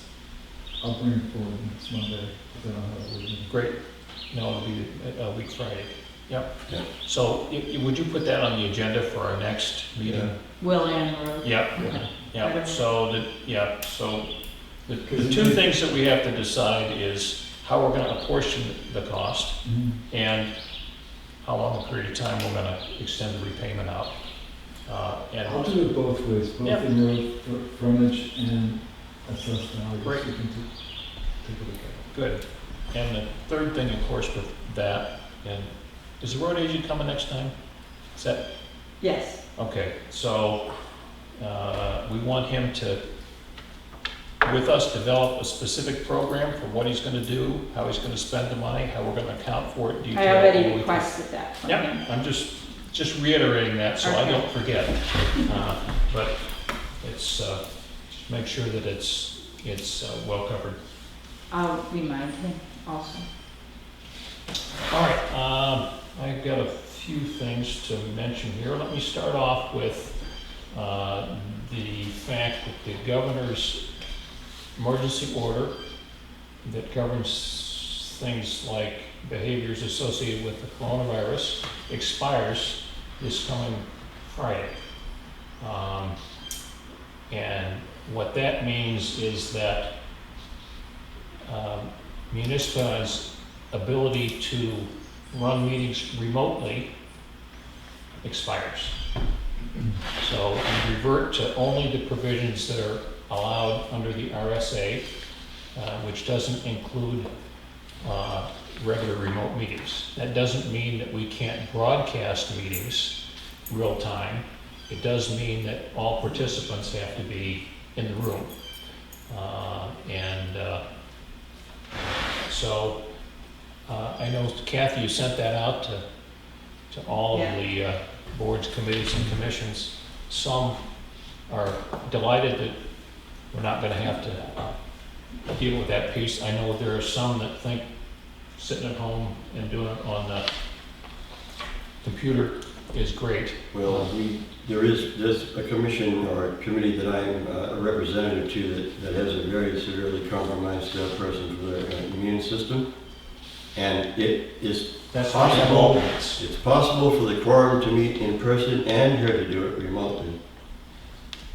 If I read 91A correctly, as long as the public is able to access her comments, remarks, or whatever, but My recollection with respect to remote participation is that it's severely, it's not just automatic on a regular basis, it's Right. severely restricted. And of course, it means that every piece of everything that goes on, everybody has to identify themselves. right. All votes have to be by roll call. But I would, what I will tell you is that with the planning board, what has happened with people that felt compromised is they can monitor the proceedings online, but we have an alternate sit in for the votes so that all of the voting goes on with the people that are in the room. We shouldn't pass on Yeah. that. And it's a more straightforward way to deal with it than Mhm. having everybody be remote. Good, thank you. But the other associated with that is the questions come up several times recently, and I've kind of put it off with respect to masks at the town office. And I am persuaded that, that it's certainly an appropriate time for us to remove that requirement on people visiting the town office. And I reached that opinion based upon conversations with the town clerk, the tax collector, and other people that work in the office that are very comfortable with an unmasked situation. So I'm going to suggest that effective immediately, we remove the mask requirement for visiting the town office. Is that a motion? Do we have to vote on that? or- Sure, absolutely, and I'll be happy to make that motion. Okay, I'll second that. Any discussion? All those in favor? Aye. Opposed? Okay, thank you. And I'm sure you'll pass that along. I will. Um, We are all vaccinated in the office, so, yeah, that's good. just to make the public aware. Yep. Well, it doesn't restrict anyone's personal opinion. They could wear a mask if they want to. That's right. Exactly. So, second item I want to touch on is planning board last Thursday approved the site plan for the cell tower down on Tuftonboro Neck. That approval included 13 conditions, which is quite a number. I will mention that the existing cell tower in Tuftonboro, which is on County Road in Melbourne, when it was approved, didn't include any requirements to come back as things were adjusted or altered in the future. So our zoning requires that if you build a cell tower in Tuftonboro, you have to have space on that tower for 3 additional carriers besides the one who's bringing the tower forward. And the purpose of that is to minimize the propagation of additional towers. Sure. You know, I got my tower, but I don't have space for somebody else's antennas, so he wants to build a tower across the street. And I think it's a good public purpose doing it that way. But what happened as a result of the way that tower was approved is any changes that have gone on over the years, town doesn't know anything about. So one of the conditions that was imposed in the approval is that additions of any additional antennas have to come back for an update of the site plan. A significant change in operating equipment has to come back. 2 specific things that we look at and spent quite a bit of time talking about was RF energy coming off of the antennas. The Federal Communications Commission has established a maximum RF energy level that's allowable. And I've learned recently that that maximum is primarily associated with people that would be working on the antennas, okay? So it limits maximum exposure you can provide to an individual without damage to them. So the levels that we deal with in proximity to these antennas that would affect those of us on the ground at some distance, the maximum level that this antenna array would propagate is it's like 2.5% of the federal maximum. So very, very low level. And one of the things, and the levels are lower today than they were years ago, I think because the amount of power you put out of an antenna determines the amount of power you put into it. And the more electricity you use, the more cost you have. So it's in their best interest to minimize power. At any rate, another one of the factors we looked at is noise level.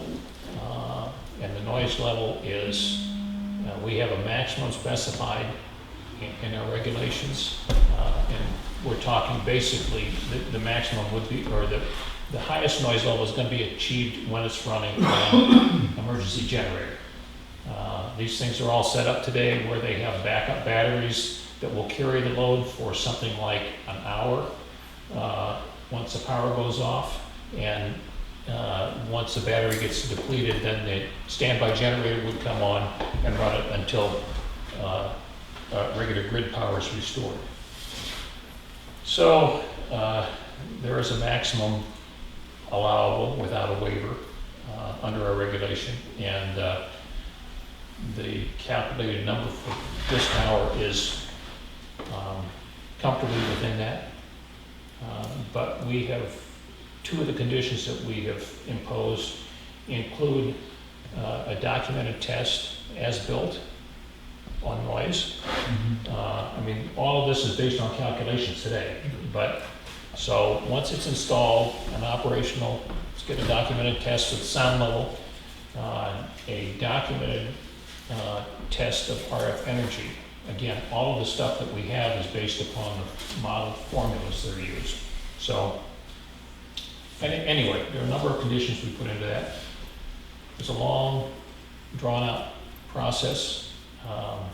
One of the conditions that that the planning board required was a third-party engineer to review, RF engineer to review all of the details, energy study, and all of the other things associated with this.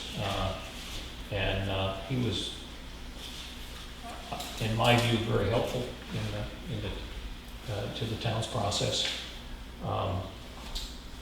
So on Thursday night, the planning board also accepted 2 more cell tower applications, and these are for the 2 that will be going on town property.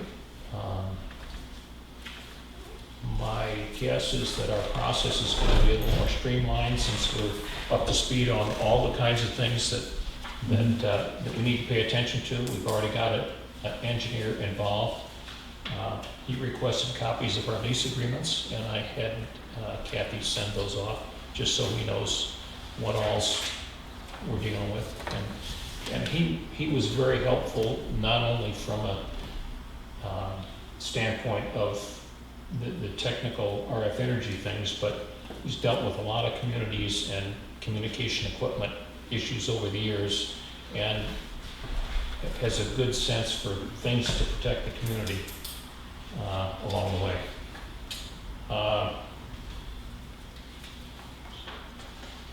Danny? May I say something? May I ask a question? You may. The last one that went in, they failed to put any camouflage on it? No. And that was, so it Right. looked like a tree or something. Right. It folded into the environment. Is that one of the stipulations? So one of the requirements we put on this one was that it has, it's the fake tree. Right. And that was at the specific request of a number of people that come forth and said, okay, it's gonna be up there, but if we can camouflage it a little bit, that will be helpful. So that is one of the. That was a big deal. Yeah. Way back. Now, my observation on those is when I see a fake tree cell tower antenna, I know it's an antenna. But that's not to say that you necessarily notice it as much. I mean, if you see it as an antenna, you know it's there. But there may be lots of time when you're out there that you're not even, it just doesn't catch your eye because it's enough disguised. I mean, one of the things is they stick up quite a bit above the other trees and need to, so you get good propagation. Anyway, I think I've said all I need to, probably way more on cell towers than I should. The only other thing I want to mention is that state was out to do their spring milfoil survey last week and identified 2 areas for herbicide treatment this spring. One in the basin, which is in one corner of the basin that's a perennial problem area, and the other one is in the Melvin Village Marina, which is also an area that's full of the stuff on an ongoing basis. So they'll be setting a treatment schedule up, hopefully before the end of the month. I did get a call from a Mrs. Quimby, Yeah. saying that she had an issue with it in her front, and I was gonna speak with you about it to bring it before your board. Yeah. She said And- she has it in front, and that and last year you guys. I didn't said- ask Amy if she specifically, I sent that information on to her last fall. Oh, So, yeah, she said nothing happened, so she was calling again. well, that's because nothing happens between the fall Right. and this year. So we haven't done any work yet. Okay, But, but you're aware of it? well, I didn't know she'd called again, but yeah, and I'll touch base with the state on that to make sure when our harvester gets going, he'll be looking there as well. All right. Any other business? All right, public input. No, it's just a quick question, guys, and no, for other wireless staying here. Yeah. I'll put on my other hat.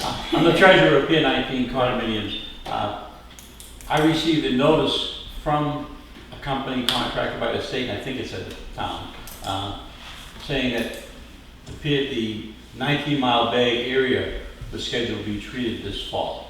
That's for Phragmites, that's correct. Oh, okay, good. It Yeah. seemed to indicate milfoil. Well, the same contractor does, Okay. they're different treatments, but. So they're still planning to do the 19-mile bay area, or a section of it? Yes, right. So there's two infestations. One is actually right next to the boat launch ramp, The town boat launch. and the other one's down toward the, where the river comes in. Okay. But you said the only two areas being treated, I think of a way Yeah, I now received that's, something. yeah, it's a different weed and different time of year.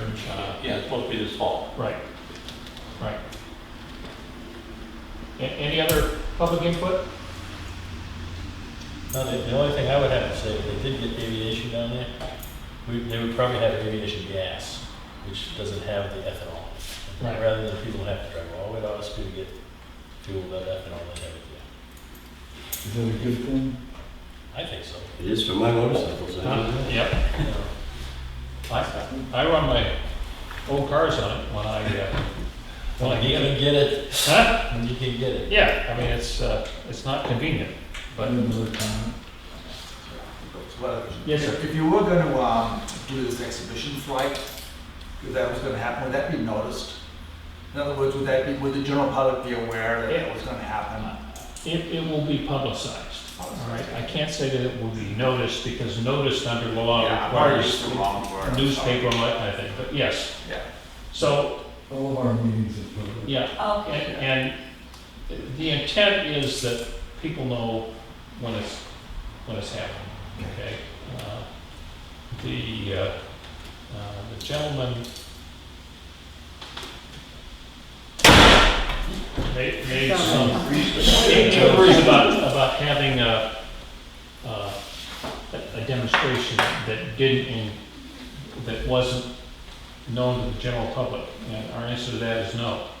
I mean, it's, from my perspective, nobody should feel that they're excluded from this, and if you have to do it out of the public view, then that's suggesting something that's not, that's got some issues, all right? Don't want it done in the dark of night.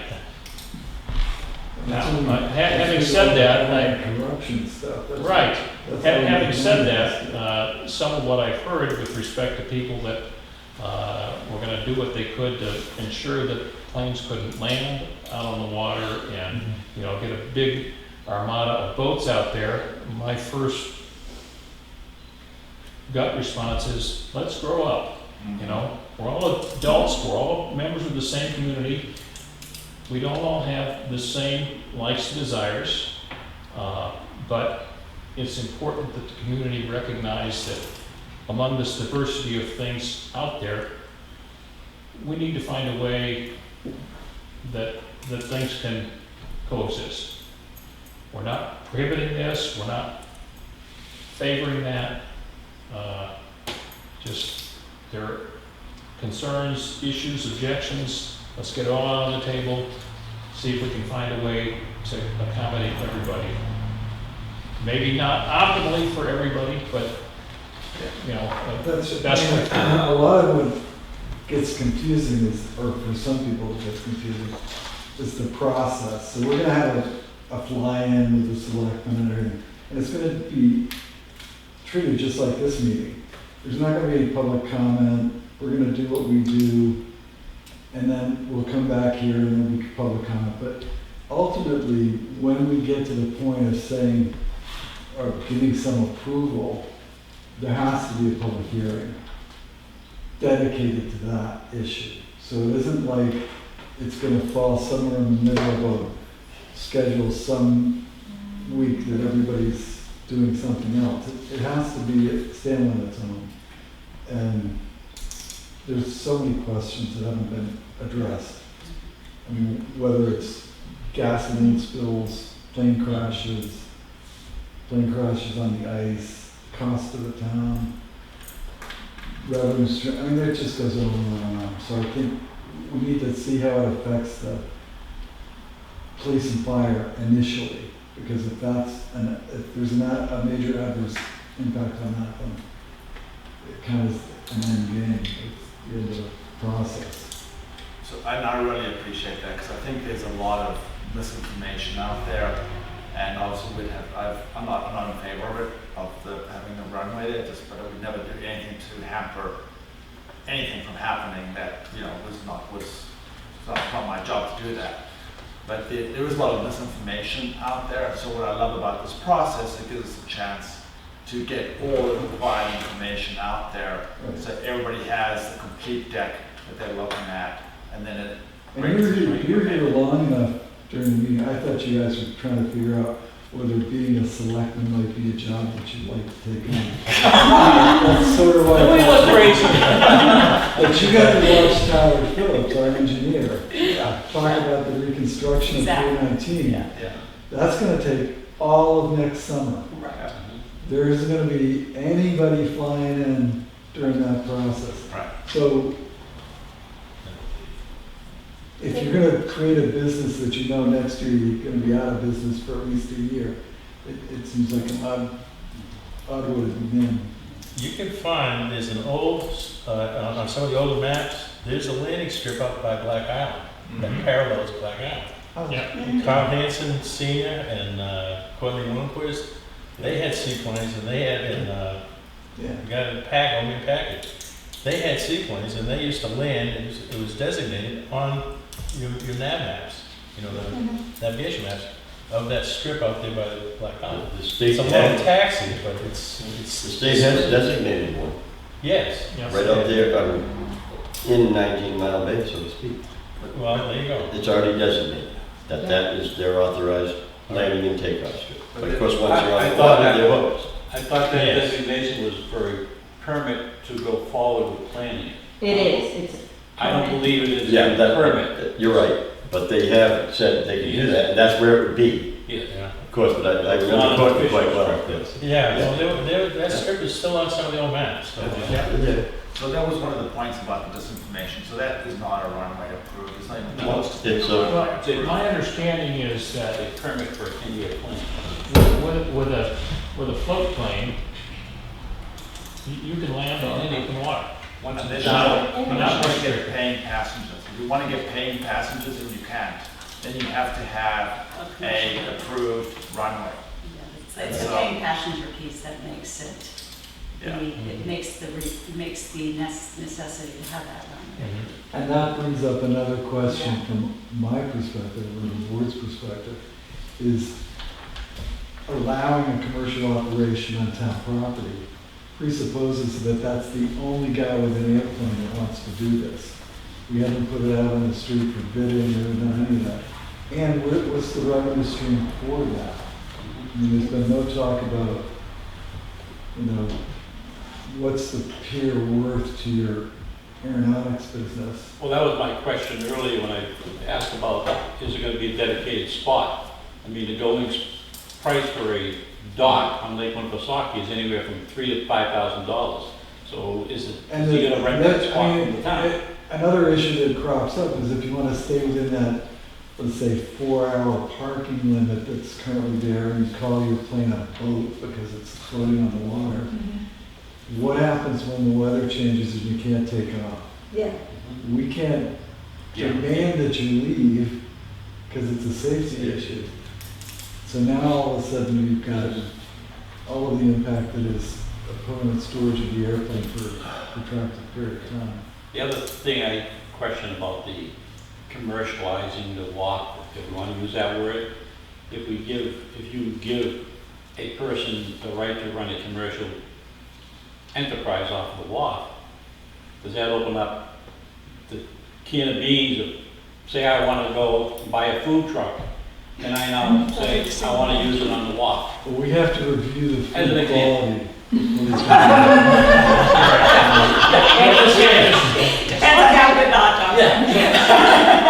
it's Someone who says they want to run a boat rental on the town. Something to keep in mind is that the request that was made to us had nothing to do with commercial operation, okay? Was only to make an alteration to the side of the wharf so a private pilot could come and tie up their plane there. Now, Mr. Wood's got lots of ideas running around. He's very enthusiastic about this, and commercial operation is one of the things that he's talking about. But the request that he made to us had nothing involved with commercial operation involved in it. And as we mentioned to him when he was here, that if we were to consider commercial operation on town-owned property, from our perspective, it's important that that consideration be done from a piece of level ground, so that among competing potential users for commercial enterprise would be anybody who might have an interest in doing that. And if we select somebody to give a lease to, which would involve certain rights and payment stream and that sort of thing, it would be after opportunity for different potential users of the space to come forward and make their proposal. So the request that was made was specifically for use of private, non-commercial types. And that's it's not unlike the paper recycling question that was before the town. I mean, that pier has never been a site of commercial activity of any scale for the last 50 years or 100 years. You can go to 100 years. Yeah. So if we're going to make that change, that's a question that town legislature needs to answer. You need to put it before the town as a question. Do you want to capitalize this asset with revenue? We haven't asked that question. So one of the things that hasn't been asked as a question, and hasn't come to as a question, is the runway, is the airport. And I think a lot of the disinformation that's come out of that is that because it's on state property, that the town has no jurisdiction about that. Right. But the reality is, because it's on state-owned land, not on private land, the town actually does have jurisdiction over it. And so I don't have any information on that, but I think it's something that we should go down the road of discovery on that. Yeah. They didn't mention anything on the height of what they wanted to cut the post down to. I didn't see anything. Well, right. That's all. He wanted to reduce the height, and I think there was some specific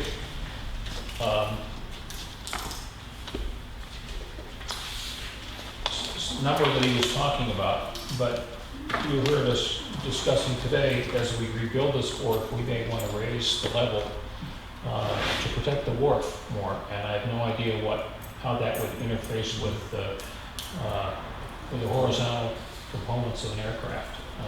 But Lake level comes into play yet again. well, sure, always.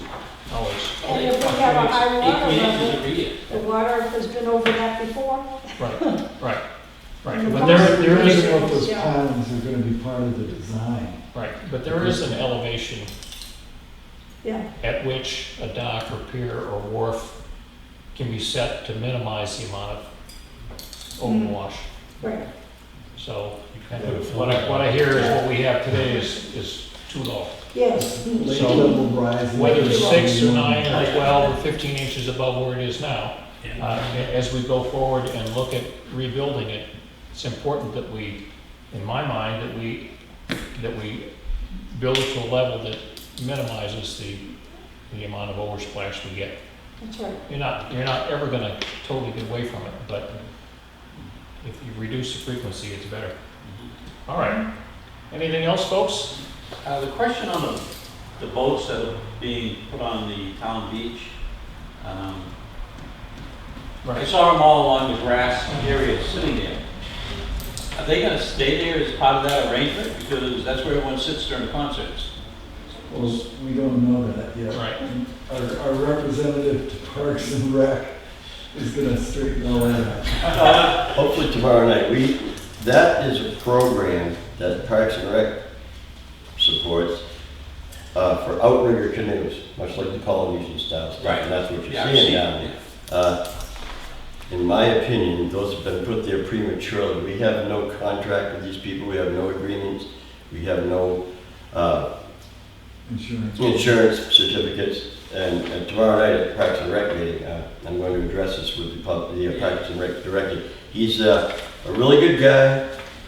He tends to get the cart before the horse just a little bit, but he's so enthusiastic that it's kind of neat to have somebody that really is that enthusiastic. Oh yeah, I'm not complaining about the program. And then I can address that. My concern is He this should where know. everyone sits during the concert. He should know because he puts the concerts on. Yeah. Those are going to be in the way. Yeah. But I will definitely be sure to do that, Dennis. Thank No you. doubt, yep. Thank you, Mike. All right, anything else, folks? I think we've got a non-public, is that Yep. correct? All right. That's what Kathy tells me. So, Well, No, we did come down. All yours, guys. We did come down. Thank you, guys. Thank you. Again, if you want to stay, we'll deputize you. Deputies. I'm retired now. I retired. I did have one question. The land that you're on by the meadows, is that the old Lions property? Yes. Yes. Is that what it is? Yes. People say it. Yeah. Yeah, I didn't know. Yeah. Yeah, okay, That's all you needed to know? That was easy. Okay. Take care. Yep. All right. See you guys. Take care. You guys doing a great job. Thank you. Are we doing a vote to go out for non-public before I shut the camera off? Did you ever get a response back from Chris about the porta potties? No, I haven't heard from him. Okay. Are we done? Yeah. Yeah, I have well, to we check. need to Make a go motion. into a non-public for 91A3, Roman 2, parent C. I'll second that. Marcus, yes? All Right, yes. All right. Okay. Okay, I'm gonna shut this down.